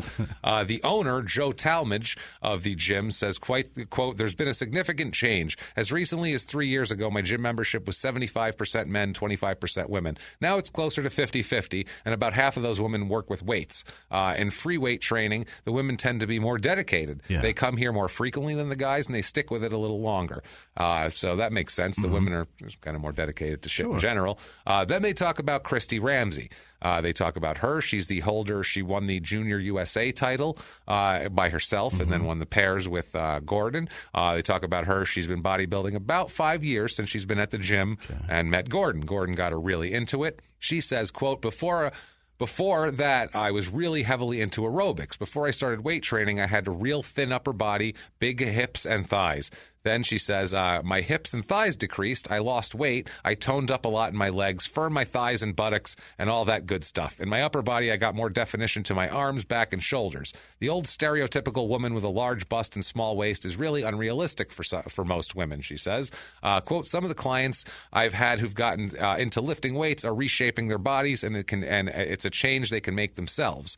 She says, my ideal is not to get huge and over-muscular, but to get toned and symmetrical. I want to be something that's pleasing to the eye and definitely still feminine. Jesus. So this is clearly a pitch to women to come to the gym, and you don't have to be Sally McNeil to go to the gym. You can just be feminine, and they even threw out like a lot of like, I don't want to say dog whistle type things, but like my ass was saggy. Right. I had a big fat ass and thighs, and now I'm thinner. Right. And like the problems that most women have. Problem that they think that most women are thinking about. They don't like their butt. They don't like their thighs. They feel like they're getting bigger. That's what it's funny when they're doing that. So then they talk about the fact that she is engaged to Gordon Kimbrough, who they say has the classic male bodybuilder's physique. Yeah. They don't mention that he jams steroids into his body until he sees results, or that he punches versus his wife or any of those things, really.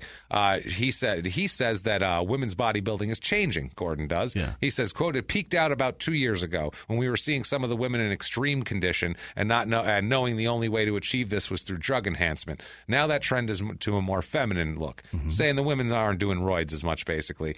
He said they train with weights, not just for competitive bodybuilding, but to increase strength and fitness. He says, quote, I've trained a lot of females who are cops and firefighters. They needed the strength and mobility to pass those physical agility tests. I trained a couple of fashion models who just wanted to lose a few inches. I bet he did more than fucking train them. He did. And a lot of women just like the feeling of being of well-being, he says. So they're trying to act like this is just a huge pitch. Then he goes into, I love the fact that this, I don't know how real this is and how this how any of you would relate to this out in the real world here. But then he says what people should be able to do in the gym, which is hilarious to me. He says that... Coming from a dude that's 5'10", 250 pounds, and all just muscle, always lifting. A little too smooth, but still very well developed. He says that for a man who weighs 180 pounds should be able to bench press 175 pounds. No. 5 to 6 sets of 10 repetitions each. No. That's what he says. I can't do that. Every man should be able to do that. Can you all bench your body weight in 6 sets of 10 reps? No. I don't think you can, most of you. I can't. I'll tell you that fucking much right now. No. I'll give you some insight into me, personally. I can do lots of push-ups, but that's not near my body weight. No. Yeah, can you bench your body weight 60 times? No. I can do the bar probably 4 to 6 times. There you go. This guy. Fuck, that's a lot. And he's saying a woman that weighs 125 pounds should be able to bench press 90 pounds, which seems like a lot still for a woman who weighs 125 pounds. That's a lot of weight if they're not like a workout bodybuilding chick. Yeah, that's crazy. On the incline press, a man should use 75-pound dumbbells. And a woman should use 35 pounds. 75-pound dumbbells. Two of them. That's on the 150 press. Pounds. Yeah. No. And each arm. No. 75 pounds per arm. No. That's what every man should be doing, Jimmy. You do that, then you go do 60 reps of your body weight. That's no problem. I do 40s, and I do it like 5 times because that's a lot. Well, do it 75 and do 6 sets of 10, and then you'll be okay. And a woman should use 35-pound dumbbells. That's a lot. Your average 125-pound woman having 35 pounds on each arm. Go, no. He says that women tend to carry weight in the hips and buttocks. Again, they're going to that. Right. And men do more, and they do more lunges than men to get rid of that. And men tend to carry weight in the waistline and should broaden the shoulders with chin-ups and military presses. This is his advice to you. Now, this whole thing here, there's some affairs that he's having around this time, April, where they're engaged and everything. They're so happy. There's newspaper articles about what a great couple they are, which is, I love when there's like an article. I love when there's a fluff piece on a relationship that's having problems. Like, I love that. That happens all the time with our athletes too. Like him and his wife are doing some charity thing. Aren't they great? Their kids are so cute. Oh, by the way, he beats the shit out of her daily, and they hate each other. I think there was an article in like the Daily Mirror or whatever the fuck about Phil Hartman and his wife several times about how great they are. What a great together. couple they are. They're How'd terrific. that work out, you fuckers? Not wonderful. Not wonderful. I miss you, Phil. Oh, God. I fucking miss the shit out of Phil Hartman. God, I love him. So one of Christy's friends, Mac McCarthy, he's the same guy who helped her move out of the apartment the last time here. He says that around this time, Ramsey leaves the gym one night, coming home, and discovers that Kimbrough is in his red Corvette outside having sex with another female trainer from the gym. How did he do that? In a Corvette. A 250-pound jacked up guy somehow having sex in a Corvette. Penetration in that car. I don't know how he did it. She's a female trainer, so she must have some flexibility and some, she must be very spry to be able to pull it off. How's he driving a red Corvette, first of all? But why, too? I mean, that tells you a douchebag I get right why. there. Yeah, that's exactly why. There are cheaper ways to tell the world you're an asshole, and you have a little cock? Yeah. That you don't mind forcibly penetrating other men with? That car is stupid. Piece of shit, too, anyway. But never mind that. But he's having sex with a trainer from the gym. Yeah. Not just some random woman, a woman that they both know well. So as you can imagine, Christy, not thrilled with this development. Upset. She decides, and Christy's been hitting the juice a little, possibly herself. We don't know at this point if she's on or off. But She rips this lady out of the car and proceeds to beat the shit out of this woman in the parking lot. Absolutely decimates her. This is just beating this woman in a parking lot. Several witnesses watched this whole thing. It wasn't like, no one's looking. I'm going to jack this lady. She just whooped her ass in front of everybody. The McCarthy guy recalls, quote, Christy wasted her. She wiped the floor with her. So she beat the shit out of this woman in the parking lot. Which, she takes out her anger against him on this woman is basically what she's doing. She can't hit him that much. She can't beat him. So she's like, I'll beat your ass then. I don't care. She clearly is not thrilled with this woman either. Well, she knows her. They work together, and she's fucking her fiancé in a car. That deserves an ass kicking, too. They both deserve an ass kicking. Let's just say that. Christy deserves to kick a lot of ass. So spring of 93, this is around this time. This is right around the time this article came out. They've decided to get married. Christy learns that she's pregnant. This is going to fuck up everything. First of all, she can't get pregnant. She's going to ruin her body. She's not going to be able to compete the same way. She's going to have to do – it's just an inconvenience for her. For sure. She's pregnant. The couple, though, both of them decide that – and this is the logic they have – quote, the wedding was already planned and the wedding dress was already made. So they got an abortion. Okay. Because they were like, look, you're not going to be able to fit in that dress. And it was $4,000. It's way cheaper to get an abortion than it is to get a new dress. See what I'm saying? The alterations are, let's put it off. So that's fascinating. The economical conversation. They left that part out of the Christian documentary, by the way, I noticed. They didn't say, they left that part completely out because they wouldn't have had enough time to then go into the 45 segments of the Bible and blah, blah, blah, blah, blah, blah. So they do that. Now, it's at this time, too, that Gordon is linked to a steroid ring, which is not shocking at all. Yeah. His name came up in connection with a case of a fellow bodybuilder, a guy named Paxton Beal, who was arrested in June and pleaded innocent on charges of running an illegal anabolic steroid prescription scheme. Now, the police inspector said that he confirmed that Kimbrough's name is in tons of different charging documents concerning this Beal guy's case, and but he declined to elaborate on the connection between the two. But basically, Gordon is selling steroids for him, probably out of the gym. He's probably telling his clients, hey, I can get you a little bigger if you want. I know a guy, and that's what happens. Gotcha. We don't know for sure, but we fucking it's pretty obvious of what's going on here. Pretty easy to connect some dots. I would fucking say so. So June of 1993, Gordon heads out to Durham, North Carolina. This is about June 14th, 15th, 1993. Heads out there to assist his police officer friend Thomason, who is actually going to be in a week-long competition out there. Oh, boy. And he's going to help him. Gordon's going to help him, and I don't know what the fuck you do to assist somebody in that. Coach him, tell him to eat more potatoes. I have no idea what he's going to do.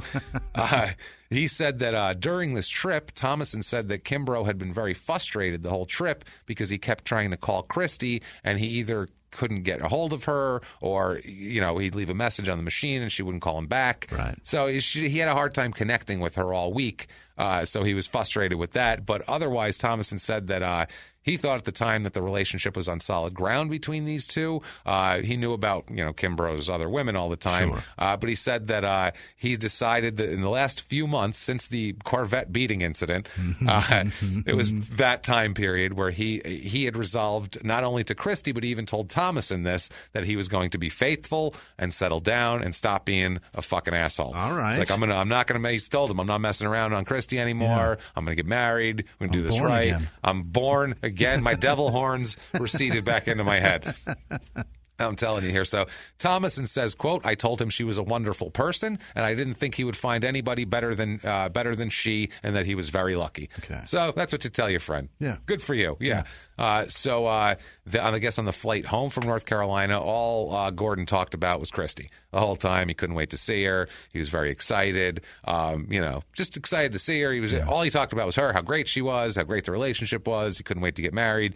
He's psyched at this point. This is a turnaround. This is a big turnaround for him. Yeah, complete different guy. And we don't know what's going on the inside, but this is what he's telling his gym buddy. Got it. Who's some other fucking jacked up guy. So I would assume he'd probably tell this guy the truth. Yeah. This guy knew about him fucking around before. Yeah. So why wouldn't he know now? Now, while he's out of town, though, Christy went to Washington because her grandfather was sick. She visited him for a couple days, comes back to town, and she meets a man. Uh-oh. Okay? She meets a man. Her and her sister both had quote, and this is so weird, quote, personal and professional relationships with this man, a guy named San Ramon. Oh, boy. A guy named San Ramon. He's a European guy. Handsome as fuck. He's a European fella. Yes, very handsome. Yeah. European, and apparently, yes, they both had personal and professional relationships with him, which is very odd. I don't want to put words in anybody's mouth, but that sounds strange. Anyway, now, this guy apparently has access to modeling work and has promised Christy modeling jobs. Oh, boy. Okay. Her friend said about this, quote, while Gordon was out of town, Christy met a new guy from Europe. She felt a strong connection with him, a connection she didn't feel with Gordon. Yep. So he's out of town thinking about her, and I'm sure getting all jacked up on roids and everything else. This hairy chest European guy. And she's meeting this guy, and he's giving her the business and giving her the full court press, and I'm going to get you modeling work and all this. So she sleeps with the guy. Of course. Well, whatever. She likes him. She decides she wants to be with him. Oh, boy. She wants a future with this guy. She wants to be with this guy. Yeah. She's decided. She can't get enough of that accent. That's true. I mean, maybe she met the guy who, this is a good guy for her. You know, people meet someone and they go, oh, this is the person. This is the one. So maybe she did. She tells a friend about this. The whole deal, this is great, and I can't wait, but she's got to tell Gordon. And all the while, this man is in North Carolina singing the praises of Christy. He can't wait to get back to her. He's changed his life and turned it around. He's bragging to his friends. Oh, this is going to decimate him. Yeah, I would say so. You see where this is going, huh? She decides at this point that she's going to break up with Gordon. She's going to tell him about everything and break up and just say, I'm moving on. She's done. She's going to make a clean break from him. In a much louder tone, she's going to have to say that. Probably. Well, she's scared about where and how to do this because she's scared he's going to fly off the handle. Yeah. So she says she's going to do it in a public place where he's not going to, probably chances are less likely he's going to slap her and kick her in the hip if they're sitting across from each other at Starbucks. Right. So that's a smart move. So they went to Jamba Juice. She tells her friend where and when she's going with him. So, I'm going to be here with him in case anything happens to me. This is where I'm going to be with him. Whole deal. She said in a public place because she was afraid. So June 20th, 1993, this is when she's ready to tell him. They both get in from out of town that day, or he gets back and she gets back from Washington. She went for 2 days. So he'd been. Don't know if Thomason won his bodybuilding competition. I do not have that stat, but I'm very sorry about that. I hope he didn't. I do too. I hope he fucking lost. Yeah. So she arranges, like I said, she's going to do it in public, and then she's going to go to her sister's house afterwards. Brilliant. To stay there. Yeah. So they're all expecting her, and like her sister, they're all waiting for her at the apartment. Yeah. Okay, when's Christy going to get here? She said she'd be done, a couple hours. She should be here, that sort of thing here.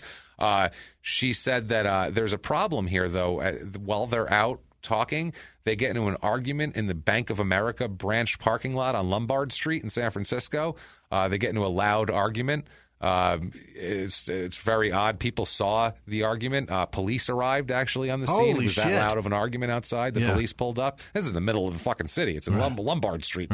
Tourists are probably calling the cops on her. So by the time the cops get there, I just saw the pastiest Nebraskans ever walking around with a bowl of clam chowder from the Fisherman's Wharf. With a fucking bread bowl.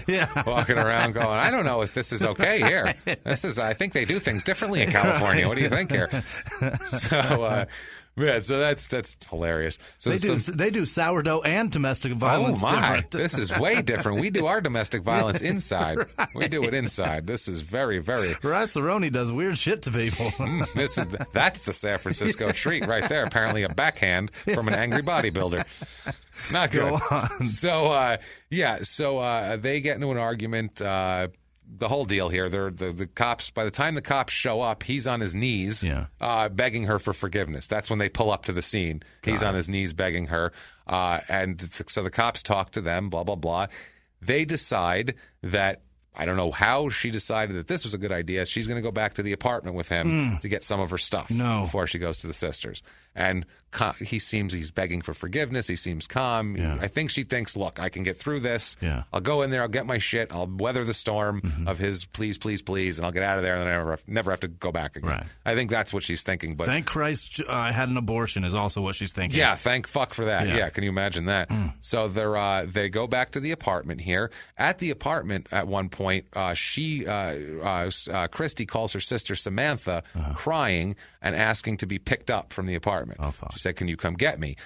So that all happened here. Now, we don't know what caused that. We don't know what went from him begging for forgiveness on the street to her calling, crying, saying, "Please pick me up." Right. Who the fuck knows? But I assume he's a different guy inside than outside, I would imagine. So now when Samantha, her sister, would end up coming later on. But at this point here, a neighbor says that they heard, a man heard from downstairs, he lived right below them. Sure. He heard, quote, a very large crash and then a series of crashes coming from the apartment around 11:10 p.m. on June 20th. He said, quote, "In my mind, it sounded like two guys wrestling." He said that he braced himself against the wall because he was afraid the ceiling was going to fall. Holy shit. That's how much it was. He said he literally got up against the wall like it was an earthquake because he was afraid the ceiling was coming down. That's nuts. That's how loud shit was up there, which, wow, that's fucking loud.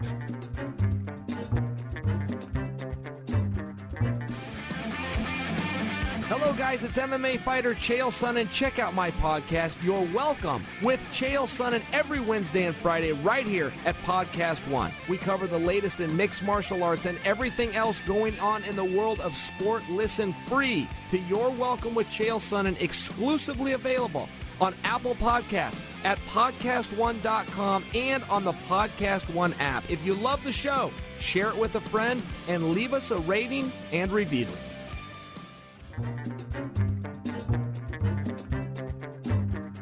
Hey, everybody, just going to take a quick break from the show to tell you a little bit about Blue e-cigarettes. MyBlue.com, MYBLU.com. Sometimes it's hard to find a satisfying vape that's simple and convenient. You know, most vapes are those big, giant, bulky vape machines. It's like a copy machine that you have to carry around. You can get a little stick. They're very easy, and they're good for on the go. If you're trying to quit smoking, this might be the way to do it for you. It might be a good cessation tool, so give it a shot. Obviously, if you're not a nicotine user to begin with, ignore this. Blue introduced vaping to the world, from what I understand, and it's now introducing MyBlue, MYBLU. Gives you all the satisfaction with none of the hassle. One-click Liquipods. You can switch between flavors in seconds. You have a range of delicious flavors to choose from. Just 20 minutes to charge, and you're set all day. Plus, it comes with a free limited lifetime device warranty called MyCare. Ready to make the switch? Try MyBlue today at MyBlue.com. MyBlue, MYBLU.com. Use promo code CRIME for 10% off any purchase of a MyBlue product. And now, back to the show. Now, Samantha Ramsey, she comes and she came to pick her sister up, and the door's locked. Okay. So she can't get in. She knocks on the door, nobody answers. It's 11 o'clock at night. What do you do? Right. Nothing you can do. Got to go home. That's all you can do. So she's trying to figure it out. She's trying to call her sister. She's trying to find her. She goes back in. She's calling. Yeah. There's a ton of phone calls to that apartment back and forth, her trying to get a hold of them, her calling other people, the sister, trying to find her sister. It's crazy. I mean, I can imagine the worry in this whole thing. So she goes back to the apartment the next morning. Monday morning, because her sister never called her back, and she couldn't get a hold of her on the phone. Come get me, please. Oh, God. You're scared at that point. Yeah. So what she does, Samantha Ramsey, gets the landlord now, because it's morning time, gets the landlord to go up to the apartment here, and the landlord calls the cops, too, in, just in case, because they didn't know what happened. So they all go in together. Oh, boy. Okay, well, they open the door. The cops go in. The sister's outside. Yeah. They don't let the sister, lead the pack with a gun out. Right. Go investigate and tell us what's in there. They didn't say that. They were like, you stay back, and then we'll go in and we'll find out what happened here. When they go in, immediately, Gordon's on the bed. He springs up from the bed and grabs a butcher knife. Oh, boy. When they walk in the door. Bad sign right away. That's a bad sign. Yeah. Springs up from the bed, has a butcher knife. They look down and they see Christy's body on the floor. Oh, fuck. Not in good shape here at all. Kimbrough is over her, standing there holding a bloody knife to his own throat. Oh, boy. Okay? He's doing this whole thing. He also had injected his neck. He made a mixture of Lasix and Lysol and injected it into his neck in an apparent suicide attempt the night before. When the cops come in, he has a syringe dangling out of his neck. Oh, my God. Dangling out of his neck, he has a butcher knife in his hand, and he takes a handful of pills immediately. Okay. So they're like, what the fuck is going on? There's a dead woman on the floor. There's fucking blood everywhere. Yeah. It is not a scene. By the way, Lasix, in case you don't know, is it's called, I looked it up on WebMD. Yeah. It's a very potent medication. Using too much of this drug can lead to serious water and salt mineral loss. Therefore, it's important that you closely are monitored by your doctor while taking this medication. It's used to reduce, it's a diuretic. It's used to reduce excess body fluid in a bodybuilder before a competition. Makes you less smooth. Lean. Makes you less smooth, I believe. Right. He read that article. He's like, I'll never be called smooth again, motherfucker. Never. Dizziness. You're going to see some ripples in this motherfucker. You bet your goddamn ass, man. Dizziness, lightheadedness, headache, and blurred vision may occur on this, but if you use too much of it, it is 100% will kill you. Right. Yeah, it'll kill you. It'll fuck up your kidneys. It'll do the whole thing. So that's what he's injecting into his neck, which is amazing. And Lysol. He mixed that with Lysol, and he's like, that'll do it. Yeah. Doesn't do it. No. He's fine the next morning. He apparently passed out for a while, woke up still alive, needle hanging out of his neck, cops banging on the door, and so he grabs the butcher knife. Sergeant Nancy Brewer walked in at 10:39 a.m. Into this apartment, and she said she saw the syringe hanging out of his neck. He pops the pills in his mouth, and he drops to his knees and puts the knife to his own throat at this point here. So he basically took himself hostage, is the way the cops put it. The cops said, quote, she's lying there dead and he's holding a knife to his own throat. Horrible scene, and I'm picturing Blazing Saddles when he said he took himself hostage. I'm picturing him putting the gun to his own head and I'll blow his head off right now. They're like, hey, he's just crazy enough to do it. Let him go. And he's like, oh, no, help me. Lordy, help me. He pulls himself into the police station. I feel like that's what he's trying to pull. Yeah. He's like, if it worked for Cleavon Little, fuck it, I'm going to give it a shot. Doesn't work so much for him, as you might imagine. The cops don't go, oh, everybody back up, let him go. He's just crazy enough to do it. He's just crazy enough to do it. Instead, Gordon says to Brewer, this police officer, Sergeant Nancy Brewer, quote, why did she do it? Why did she do this to me? That's what he says. Why did she do this to me? Right. She's dead on the floor. He then says, quote, there's no going back now, which is a scary thing to hear if you're a police officer coming in.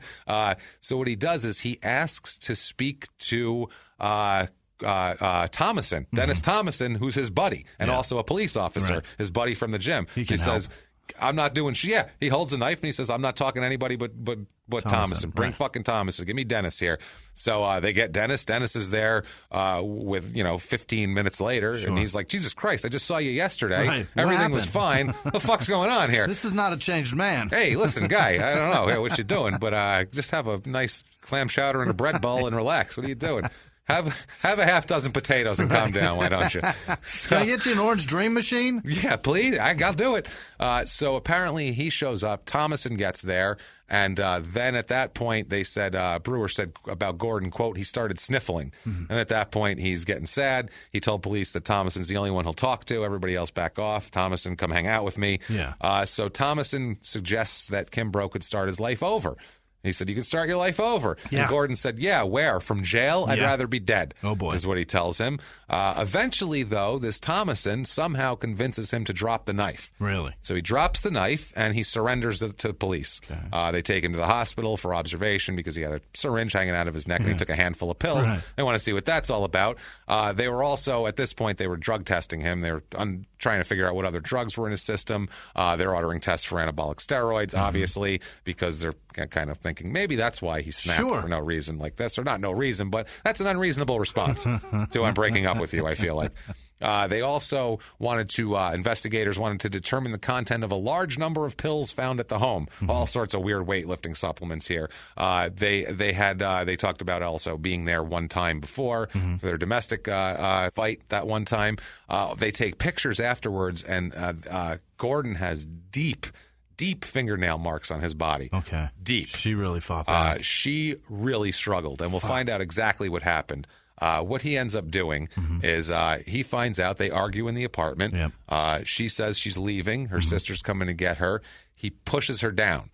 Okay. Now, he pushes her down. You're at a breaking point at this point. You've just pushed her down, which is terrible. Yeah. You haven't struck her. You haven't hurt her. Right. You can say, sorry, turn around and go back. Hope she doesn't call the cops on you and leave this woman alone for the rest of your life and whatever.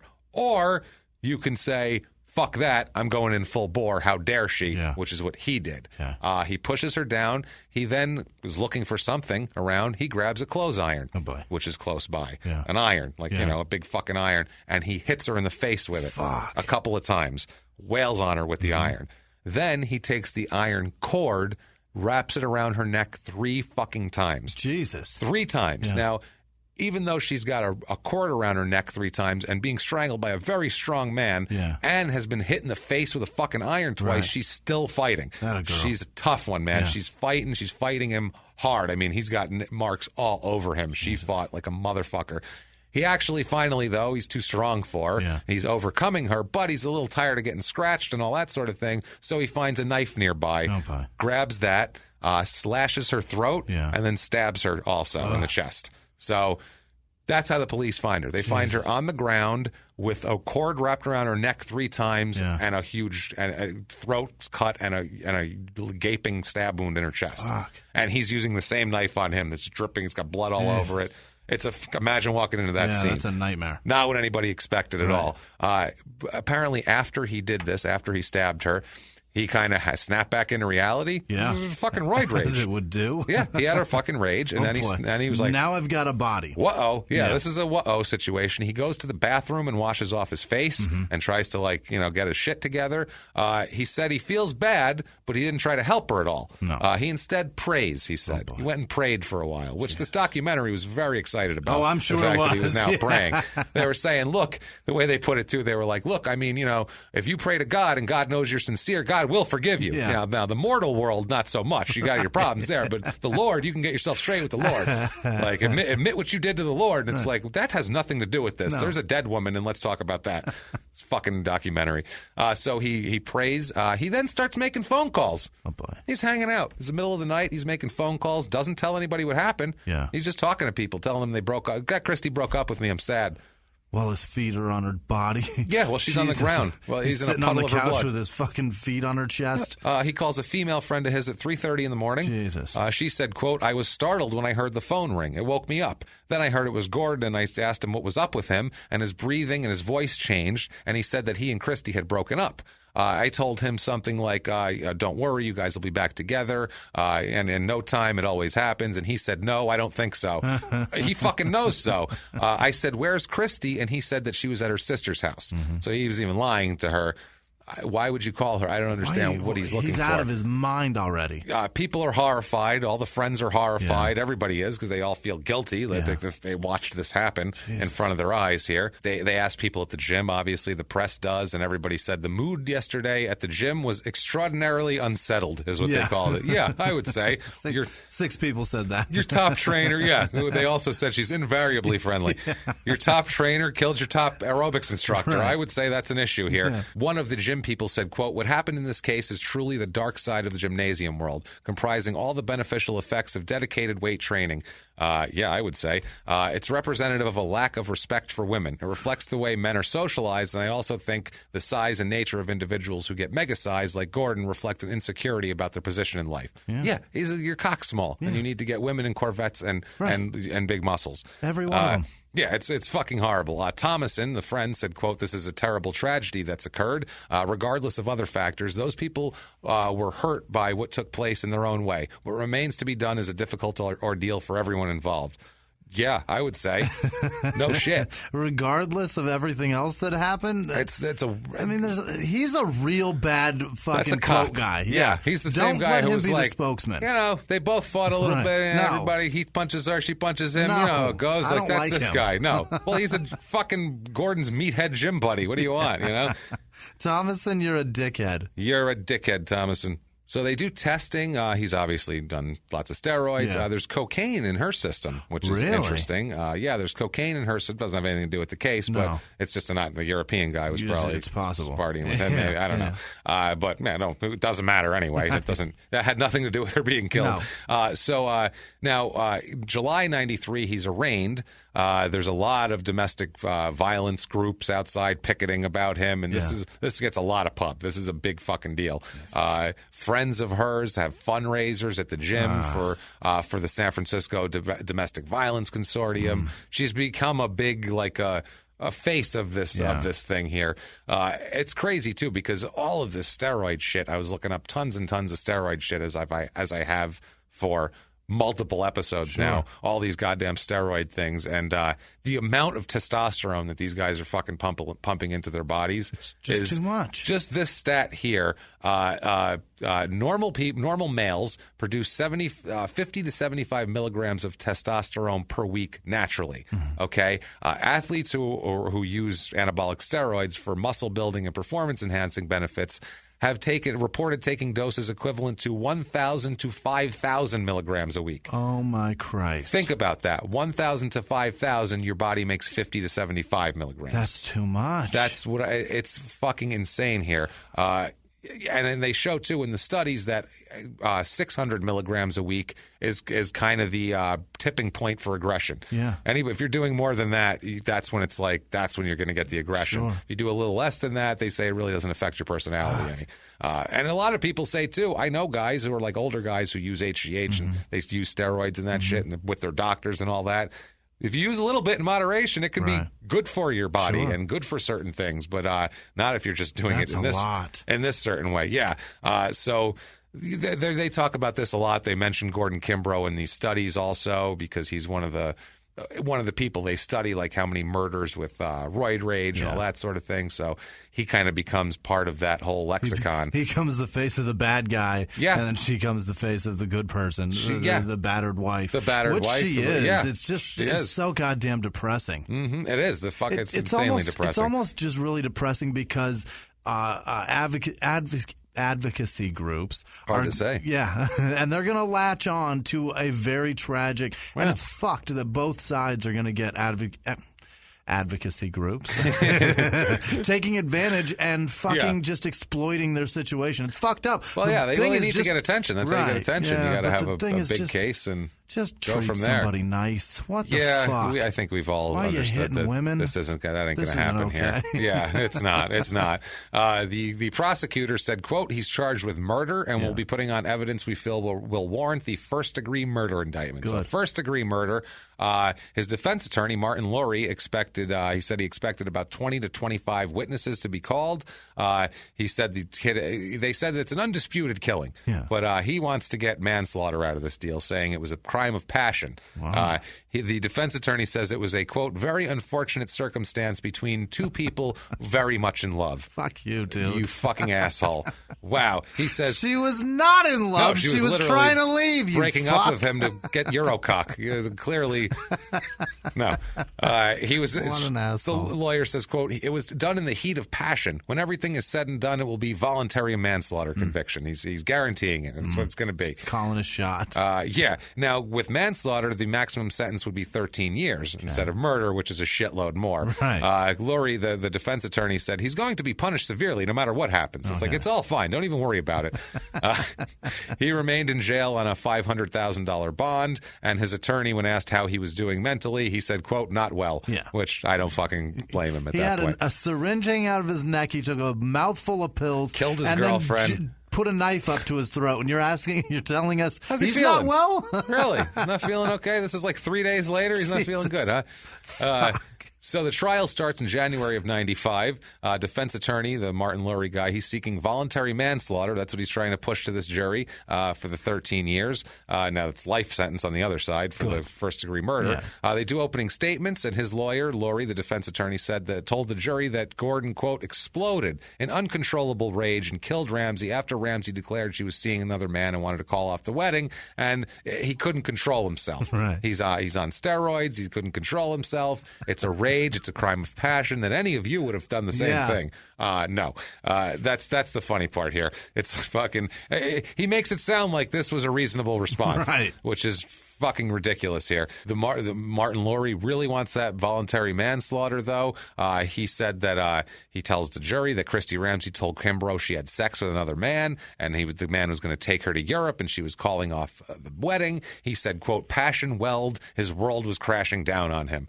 Well, yeah, that happens, but you're not allowed to kill the person who's causing that. He's taking tons of steroids and can lift it back up. He'll be fine, exactly. Right on his back.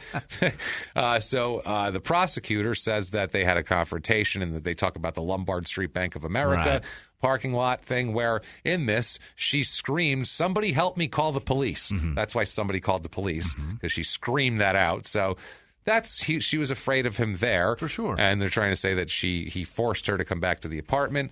They talk about Samantha Ramsey not being able to contact her sister, getting called crying. They had diagrams of the phone calls made by both Kimbrough and Samantha Ramsey, the sister, showing that she was calling constantly and he was calling like a whole shitload of people just in the middle of the night after this happened.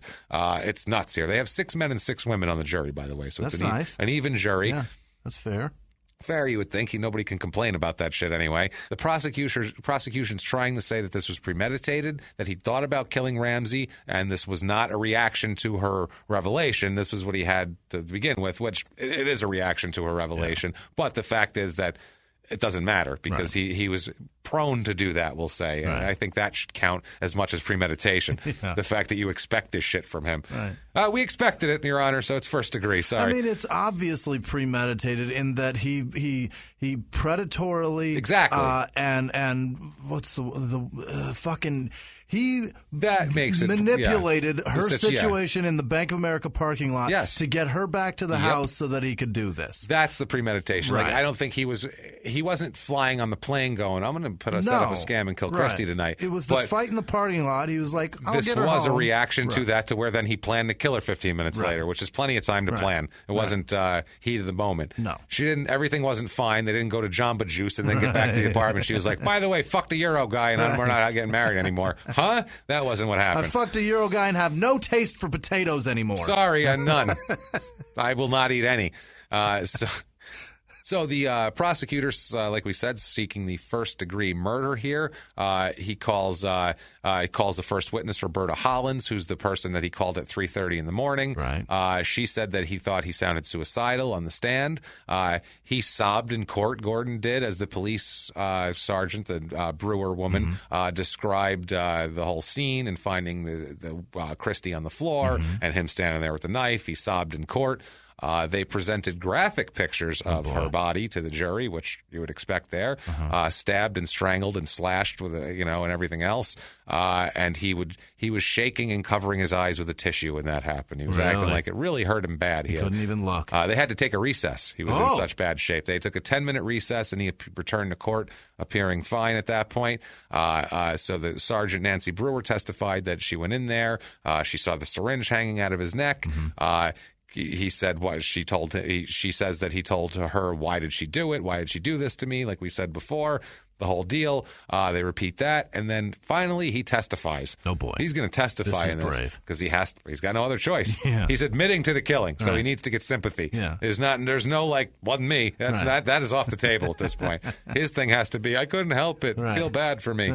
No, it's a ballsy move, but like I said, you have no choice. It's his way to show that he's not just a monster, basically, and convince them that it wasn't premeditated. Like his lawyer said, it was a killing in the heat of passion. Kimbrough is here to tell us what happened. That's what he tells the jury. On the stand, he testified that he called Christy to tell her that he loved her 3 days before he got home.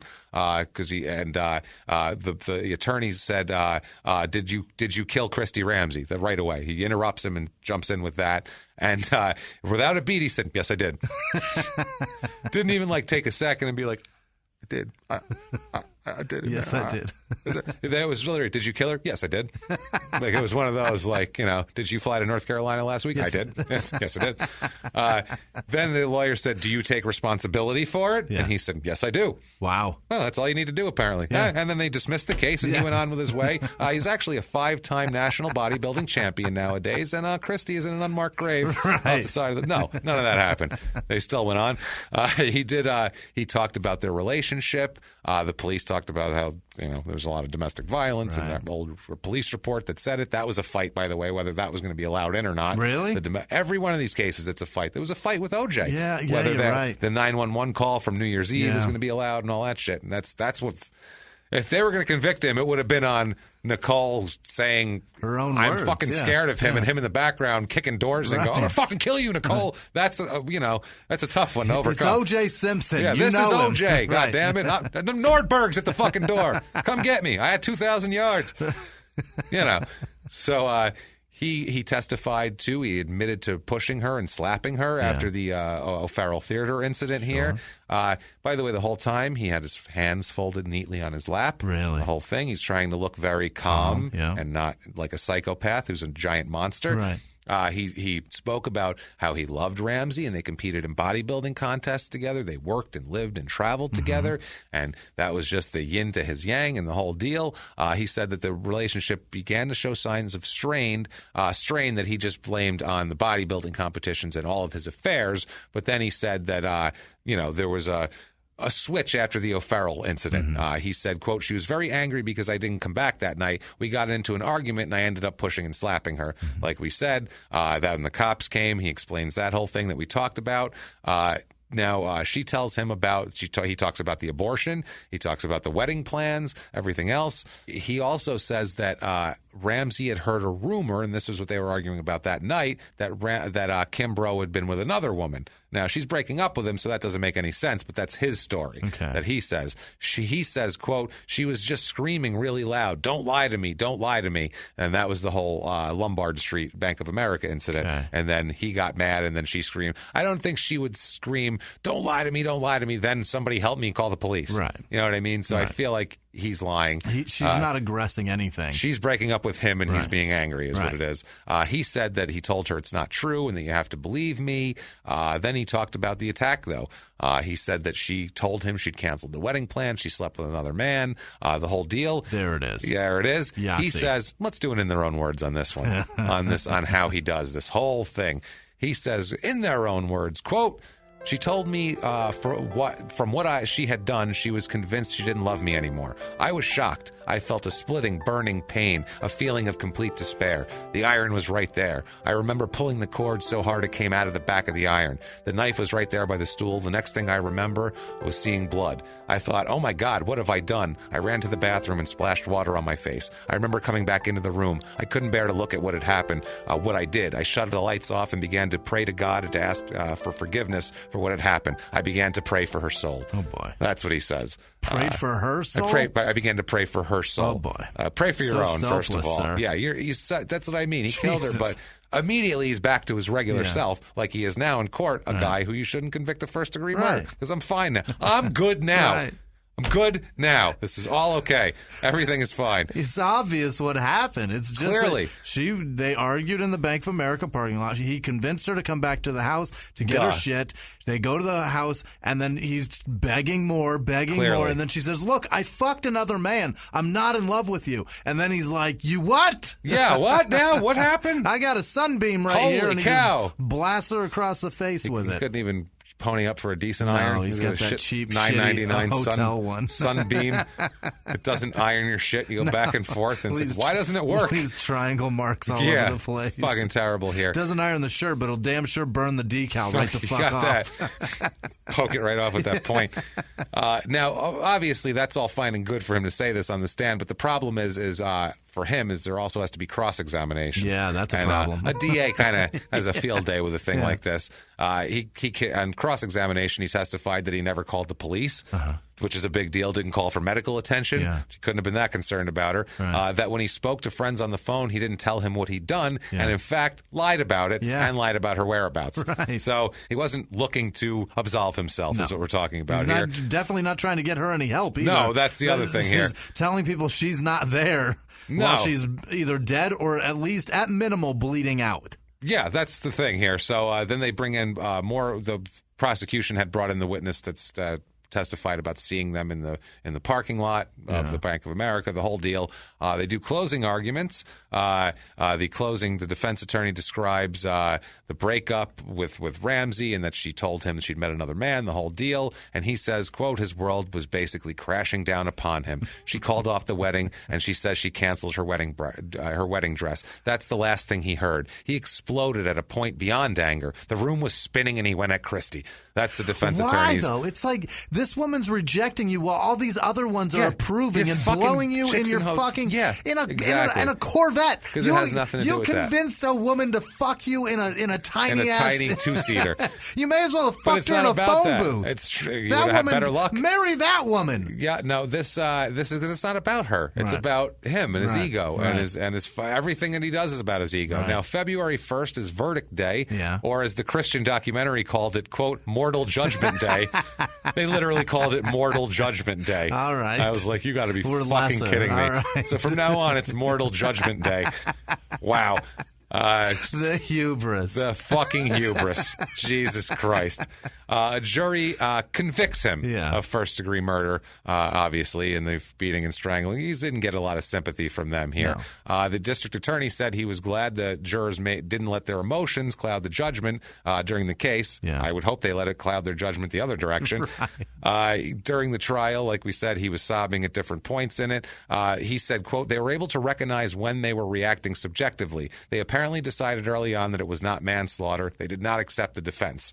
After the verdict, the defense attorney said that, I quote, I'm sorry they saw it the way they did. The jury had its own interpretation. Yeah, you know, the one where he stabbed a woman and slit her throat and strangled her with a fucking iron cord. What an asshole. Right? Jesus. Now, the jurors, they talked to some of the jurors, and they said that they'd been close to a verdict on a couple days before the verdict, but they were still haggling over whether there was first-degree or second-degree murder. Never manslaughter. They were just haggling between first and second. The defense attorney, like we said, asked for manslaughter. Now, jurors about this, they talk about this a little bit. They talk about how it took about 8 minutes to kill Christie, which is a lot of time and a lot of time that he could have called for help and all that sort of thing. Change his mind, do all that sort of shit. One of the jurors, an Alan Sans Freilich, said, quote, the iron itself was a weapon. He had to think and invent a weapon out of its cord. Basically, that night he did have those thoughts. Mm-hmm. So I can't disagree with her. Yeah. The jurors said that his use of steroids and her use of cocaine and all that played very little role in any of the decision. They didn't care. Yeah. It was just he showed up and fucking killed her. Right. That's it. Shirley Ramsey, the sister, said Christie can rest in peace. Nothing can bring her back, but this is closure. We can at least go home now. Yeah. So at least they got something. They felt a little bit better. Mm-hmm. Jesus Christ, that's fucking, it's ridiculous. And what do you expect? The family said they didn't have any doubts in their mind that it was murder. Well, no shit. Yeah. Terrible, man. Fucking terrible. This whole thing. So they're all disappointed. Yeah. He's in fucking jail. Yeah. He's sitting there. He's gone. We're going to get a verdict. We're going to get a sentence in a minute. Yeah. But at this point, he's just awaiting his sentencing. I like how the jurors all talk shit about him. I love when they talk to the jurors and they're like, oh, no, we had him pegged as a scumbag from day one. We never were going to be lenient. We didn't give a fuck about that guy. We just wanted to be fair. Total dickhead. Yeah, we had to act like we were listening and shit, but no, he was fucked up. So he's sitting there in the lockup now. He's waiting for sentencing, which has to be scary, especially when you got convicted of first-degree murder. You're thinking about how long this sentence is going to be. You're thinking of it, but he's still obsessed with food. So think about this. He's sitting in his jail cell, and he's like, I need food. I need food. He's like, where's that fucking tray? I need a Tupperware full of potatoes. He's banging on the cell. He doesn't know why nobody's bringing food. Right. And then he smells food. He smells something, and he's like, what is that? It smells like, what is that, pasta and sauce? I don't even know what that is. And the cell door opens, and it's my grandma. And she says...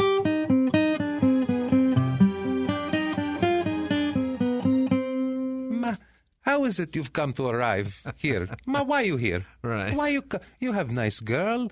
She's very nice. You two together. You do things very nice. You get oily, shiny like the skin of the seal. And you come and you kill nice girl. Why you kill her? Why? I understand you want to go out in the Corvette with the other girls. You're a man. That's what you're supposed to do. You have 1,000 milligram testosterone. Too much testosterone. But why you kill? That's you know what? I don't like you. I take pasta back. No, you're no good. You're no good. You get away from me. You get away from me. And then the guard comes and my grandma leaves. And that's it. And Gordon's very confused. He's very confused. He does not understand why there's an elderly Italian woman with pasta in the California State Penitentiary. Very confused, but he really wanted that pasta because it smelled delicious because my grandmother can cook her little Italian ass off. So anyway, the anti-violence people are very excited. One of the people here, Lenny Marin, who's the San Francisco Family Violence Prevention Fund president, says, quote, "It's very encouraging to have this type of verdict. There's never any excuse for domestic violence." They did a study here. San Francisco homicides in 1991 and 1992 showed that of all the murder cases with a female victim, 64% were related to domestic violence. Wow. That's fucking bananas. Bananas. Wow, that's high. Think about it. On the other side, it's probably 12%. I'll bet it's lower. I mean, and if it women, is, we do small town murder. Women are killing their husbands too, but not at this fucking rate. But if it is, it's also like a snap. It would also be higher if if you counted the ones where he beat on her, so then she killed That's what him. I mean. Yeah, the Barbara Peterson story, like Marilyn, we had on small town murder when she got beat for 20 years and then said, "I'm going to shoot him while he's watching Jeopardy. I fucking had it. I'm done now." April 3rd, 1995, he has a motion for a new trial. He has his request for a new trial denied. They denied. Judge denies everything that he fucking puts forth for all that shit to delay the sentencing, to reduce the conviction from first to second degree murder. April 4th, 1995 is sentencing. Before the sentencing, his sister Danita Alicok gives a tearful begging for mercy for Kimbrough. She holds a Bible in her hand the whole time, which the documentary was very happy about. Begged the court. She said, quote, "My brother committed this crime in a fit of passion after being unexpectedly rejected by the ideal woman of his dreams." And she started quoting passages from the Bible. And then she said, quote, "I've come to beg this court for mercy for my brother. He's a loving brother and a loving, caring soul. It's in your hands to temper justice with mercy."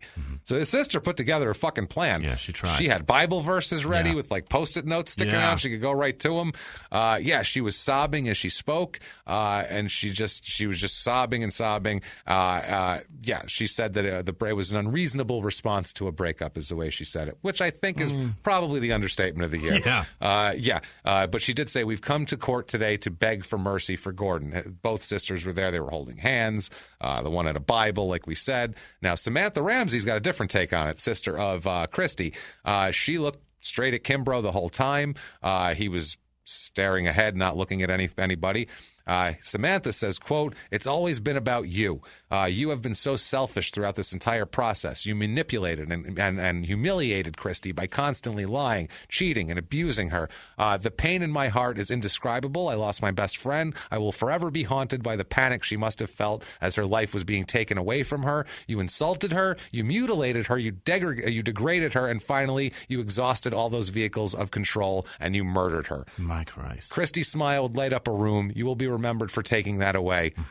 That's fair enough right there. That's, She said, "It's only right that you should spend the rest of your life in jail." The mother, Shirley, Ramsey's mother, had a photograph of her talking about her. Kimbrough wouldn't look at her. She sobbed, the mother, saying, "I didn't get to finish raising her. My life will never be the same. She was the kindest, sweetest, most loving daughter. I keep thinking of how she must have suffered. I wish I could bring her back, but I can't. I just don't understand how you could do this. I just can't stop thinking about how much she have suffered. Did she suffer a lot?" And then she broke down in tears and had to leave the stand. Can you fucking imagine that? I can't. That is fucking sickening. Vicious. Oh my God, right there. So the judge denies another request for a new trial right before sentencing, and then he gives his sentence. This is Judge Douglas Munson of the Superior Court, and he says, "Gordon, you, sir, may fuck off. 27 years to life for first-degree murder. Get fucked, take a hike." And also recommendations on don't let this cocksucker out when it's time.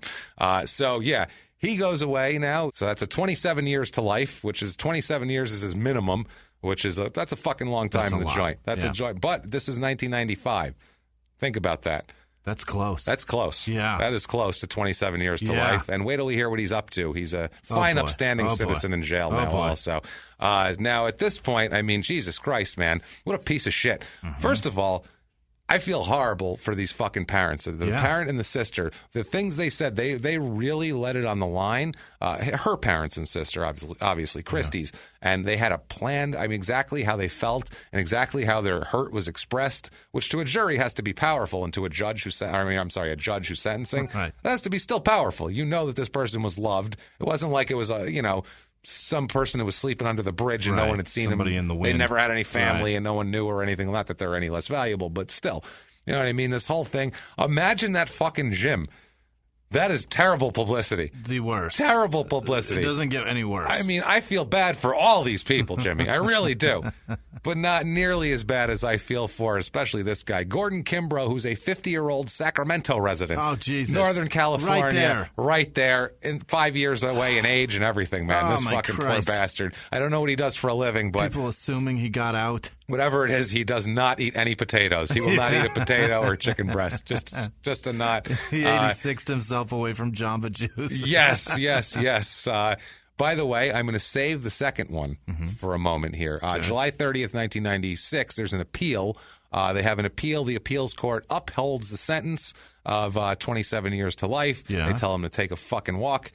Eat shit after that. So he's in jail here, as we know, for the duration. May of 1998, a Sports Illustrated article called The Muscle Murders talks about him. They talk about Gordon in prison. They also talk about John Riccardi. They talk about like three people, Bertil Fox, John Riccardi, all these different people they all talk these guys about. That we've done. That we've done. There's a couple left in there that we haven't done, all too. Right. Also, they talk about in this article how now he trains clients by telephone from Mule Creek State Prison in California. Fuck? He's fucking training clients by telephone. That's not all, though. Okay. The second mistaken identity isn't so mistaken. It's him. Oh, He's my got God. a fucking LinkedIn page. What the this shit? This asshole. You'd never know he was in prison by his LinkedIn page because he's wearing a tie and an Argyle sweater and he's in a car. So you never know he's in prison, but he is in prison, saying that his occupation is peer coach. And under company is UPS, which is prison system, not fucking murderer. UPS, He didn't put, UPS, like he delivers packages. Right, it's not UPS. It's not UPS. It's fucking murderer. That's what he Wow. works for. You know what he's doing right now? He is doing a program, this is fucking ridiculous, called GOGI, G-O-G-I, Getting Out by Going In, it's called. It is on their website, GOGI's website, it says, quote, the U.S. prison system is not sustainable and more than 90% of all prisoners will be released back into our communities, most with nearly impossible odds of success. Their solution, Getting Out by Going In, is a positive cultural movement created by prisoners for other prisoners that serves as an alternative to the violence and crime rampant in U.S. prisons. Offered in cost-effective programming and in-cell self-study courses or correspondence courses, GOGI programming further supports the positive decision-making of the U.S. prison population and better prepares them for success upon release. That would be all fine if they were doing that in prison, in jail, bettering themselves, because they will get out someday and they need to have some life skills. Can I tell you why crime is rampant in prison? Because they're fucking criminals. Because there's a lot of criminals there, would be my guess. Tons of them. What the fuck is he talking about? Tons of them. But what they're saying is so they don't continue that on the outside. I got it. But what he's doing, he's not in prison doing this. No. That's the problem.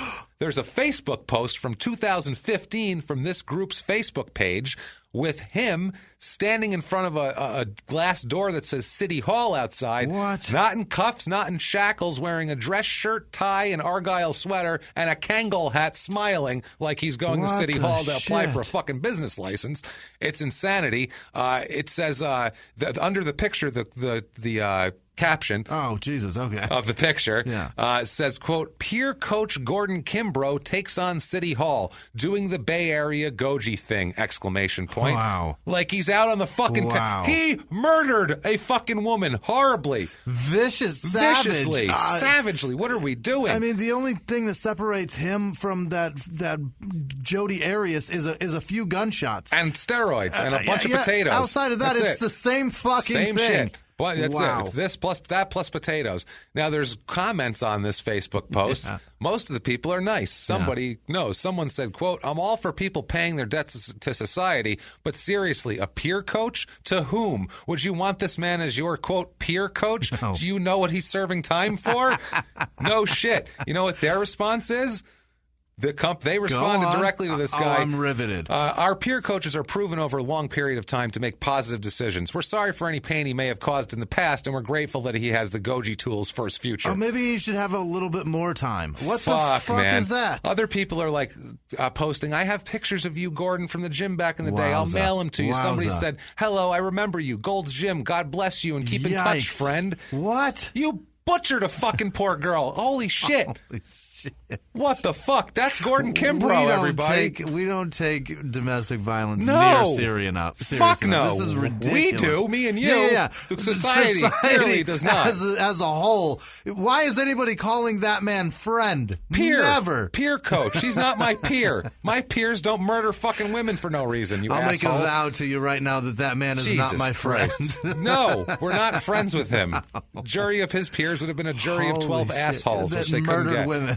Woman murdering, testosterone-filled ass bags. So that's Gordon Kimbrough. Wowza. That's what I mean. That's why we go for the lesser-known stories sometimes, because that's a crazy story you wouldn't have heard about. That's absurd. Fuck Chris Benoit. That's that story. This is the same story, essentially, except better because you've never heard it. Right. So it's more fun. You didn't know. There you go. That's that. If you like that story, there is a way you can tell us about that. You can get on iTunes and give us 5 stars, which would be so greatly appreciated. Feed the funky algorithm. Yes. Do it, guys. Just tell us you're following instructions, following directions. If you want to be an even bigger, amazing hero like these people that are coming up right now, you can do that by going to patreon.com/crimeandsports or go to PayPal, make a one-time donation using our email address, crimeandsports@gmail.com. That's the one. You can get a hold of the show, Instagram and Twitter @crimeandsports, Facebook.com/crime and sports. That's the one. That's all of them. And crimeandsports@gmail.com. Like we said, everything, go to shutupandgivememurder.com. Get your tickets for upcoming live shows. I can't wait to see you guys. For Small Town Murder, tons of them coming up. Also, Phoenix, March 25th. That's going to be the newest, the fastest one coming. So make sure to get Sunday, those. God damn it. Get those tickets before they're gone, guys. They probably won't be there at the door. So get your tickets before they're gone for that. Also, you can go to crimeandsports.threadless.com for gear to wear to these shows. You can. Your Small Town Murder t-shirts and sweatshirts and all that. You can bring a bath mat and show it to people. Do whatever you want to do for that. But even if you do all of that, you will still not be as appreciated as this amazing, amazing, tremendous group of superstar hero producers that Jimmy's about to tell us. Hit us with it, Jimmy. That's real. These people, you guys, every week do amazing things for us, and we can't thank you enough. Executive producers Jess Landgren, Chrissy Ann Costaldi, and Sarah Gilbo, thank you guys so much for continuing to be just fucking you guys are the best. Outstanding, outrageously supportive people. Thank you so much. Dana Grayson and the Crime and Sports Facebook group, thank you guys for being what you're being. It's so fun to watch that stuff expand and grow. You guys, we love watching you guys interact. Yeah, it's great. It's fucking amazing. It must be like when people get like those ant farms, and they're like, "Hey, look, they're getting along. They're building shit." Yeah, look, not that you're our ants, but right. like we're watching from afar because we have nothing to do with it. It's so it's fantastic. Pretty cool. Thank you. And Dana, thanks, brother. I appreciate your help. No doubt. Vanessa Morgan Jones, Ted Cyrus, Kelsey Ruggiero, Ruggiero. Is it R-U-G-G? G-G, yeah. Ruggiero. Okay, all right. That's an Italian last name. I'll help with those. Tasha McCoy, Kurt Vogely, Jake LeBeer. Thanks, brother. I appreciate it. That one, he's been around for quite a while. Thank you. Thank you, man. Megan Smith, she's fantastic. Thank you so much, Megan. Sarah McCullough, Christina Womack, Dina Jones, Susan Mannon. Did I get those ones? Yes, I did. Dan Rogers, he's been he's cool as a shit. lot. Thanks, Him Dan. and James Cook, both of you, thank you so much. Yeah, thank you, Sierra guys. Nelson, Linda Engine, and Engebretson. That's not so hard. Karen Lewis, Araya Strauss, Jacqueline Hall. Thank you so much, Jacqueline. Nathan Blaine, Paul Roost. He's the one that does those fucking memes. Oh, the memes. He's fantastic thanks, man. at them. Thank you so rock, much, dude. Paul. Ashley Boxler, Emily McCabe, Dominic Petrillo. He's the blind guy that he sent the one of the Jake the Snake. Yeah, we're gonna go with Petrillo on that. By the way, his name's Dominic. He's probably Italian. He's not Mexican, so the L's are going to... I've been called Petrigallo many, many times since I moved to Arizona. Petrillo. Right. Dom, thank you so much, man. I appreciate it. Thank you, Dom. We love you, brother. Gregory J. Cuimo. Cuima. Gregory J. Cuima. I like that. Cuima. I don't. Either way, they got you Jesus. good. Brandon Crowder, Michelle Jolly, Ryan Baylor, Liz Kaza, Amanda Amanda Fuck Chow. It's just Chow. Amanda Fuck Chow? Yeah. Wow. That's an aggressive. Amanda Fuck Chow coming for that ass. Kathleen Thill, thank you so much, Kathleen. We'll see you over at Stand Up Live next week. That's going to be fun. John Brunson. Is it Brunson? Brumson. Is it an N? That's an N. John Brunson. Abby Smith, Lucas Wazalowski, Stephanie Grout, Jesse Hartman, Mojave, Stacy Lauer, Shane Rayleigh. Thank you so much. She's been around quite a bit, too. Yeah, thank you, Shane. Dan Hovarth, thank you. Horvath. Fuck Chow and Horbath. You're batting 1,000. Thank you, Dan. Thank you. Under the Sea Fabrics. I don't know what that is. Google it and give them some help. Nicole Dainzer. Dainzer. Nicole Dainzer. Kristen Alexander. Fuck my. Okay, Kristen Alexander. Autumn Allen. Emily Tincher. Yes, Emily Tincher. Mike with no last name. Emery Magaha. That sounds right. Ashley Dawn. Kelsey Munoz. Thank you so much, Kelsey. Nicole Peterson Green. Jackie Burrows Anderson. Adam Shawesh. Kelly Walsh. Jennifer Barron. Catherine Perry. Caitlin Minguez. Leah Egan. The Egan sisters. She got a raise at Those crazy Egan girls. We love you guys. Fantastic. Thank you. You guys rock. Thank you, Leah. She negotiated a raise at work, by the way. Ass. I've never been able to negotiate my own fucking raise. Right. You've had a job where you get 3%. Right. And that's like it. 3%, get the fuck out of here. If you're lucky. Right. Cheyenne Flying, Evan Schmoll, McKenna Camille Martinez, Morgan Lee, or Leah. Lea. It could be Lee. Could be Leah. We don't know. Randy Ginn, or Gin. It's Gin. That's just gin, right? I would think, like the booze. Right. Exactly. Teddy Donnelly, Jacqueline Hall. Again, she went to Patreon and over at PayPal. Wow. Thank you so much, Jacqueline. Kyle Balco, Lindsay Sage, Noah Satizabal. Fucking, that's a brutal last name. Dan Shodel, Angie Moxie, Captain Surly, he upped his donation. Thank you, Captain. Barrett Morehouse, Kimberly Cooper, yes. Rima Sanders, Buck Broadhead upped his too. And Buck, you're a fucking hero. Thank you so much. Matthew Madigan, Jessica Bertain, Mysteries and Urban Legends podcast. I don't know what that is. Google it or just go to the podcast. It's in there. Check them out. Mysteries and Urban Legends. Fleece Pittman, Vegas Matt, Phil McCracken, you son of a bitch. Jane Greaser, Mike McIntosh, either way. Kara Teague, David O'Neill, Peyton Todd Meadows, Ben Armstrong Mall podcast, MAUL. Go listen to that one. Netta Marie, I forgot how to say this. Velcheva. Yeah, Velcheva. Valcheva. You said that two different ways. I remember how to say this, then you said it two different ways. Right. That's because I don't know. She's She's in New York, though. I and don't she's know fantastic, what I'm doing. And we're gonna hang with you, Ned. I can't wait to see you. Can't wait to meet you. She already is. Keith Wyrick, Rebecca Elner, Alejandra Rivas, Nathan Nolte. He upped his donation. Thanks, Nathan. Tim Kwiatkowski, Rebecca Copeland. Fuck, it's C-O-U. It could be couple and. Cup.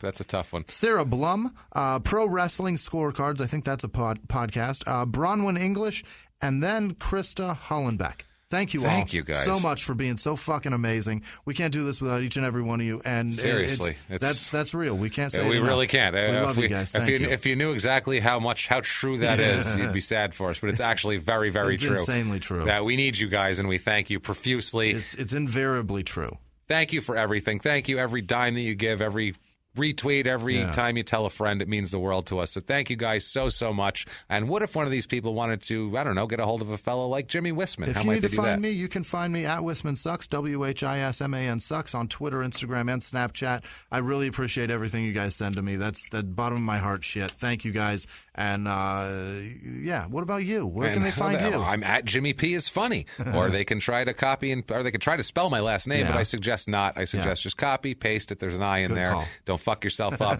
You'll use one L because otherwise you'll think it's Petrogallo. Right. So just copy and paste and do that, and we'll keep coming back to you every single damn week. You can't stop us. That's right. We're coming. The Crime and Sports train is coming your way. Live from the Crime and Sports studios. We will see you next week. Bye.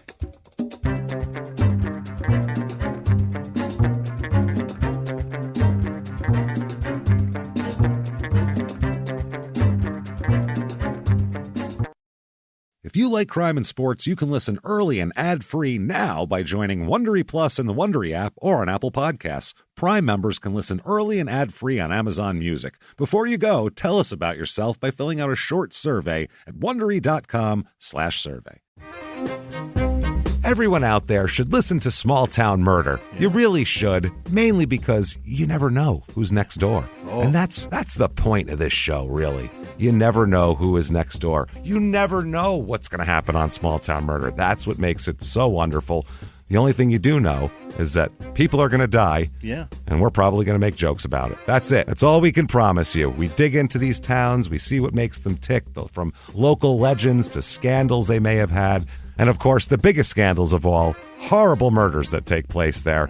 And we put our, what I feel is a completely appropriate comedic spin on the whole thing. And you know you need a laugh right now. So get in there, listen to Small Town Murder, follow Small Town Murder on the Wondery app or wherever you get your podcasts.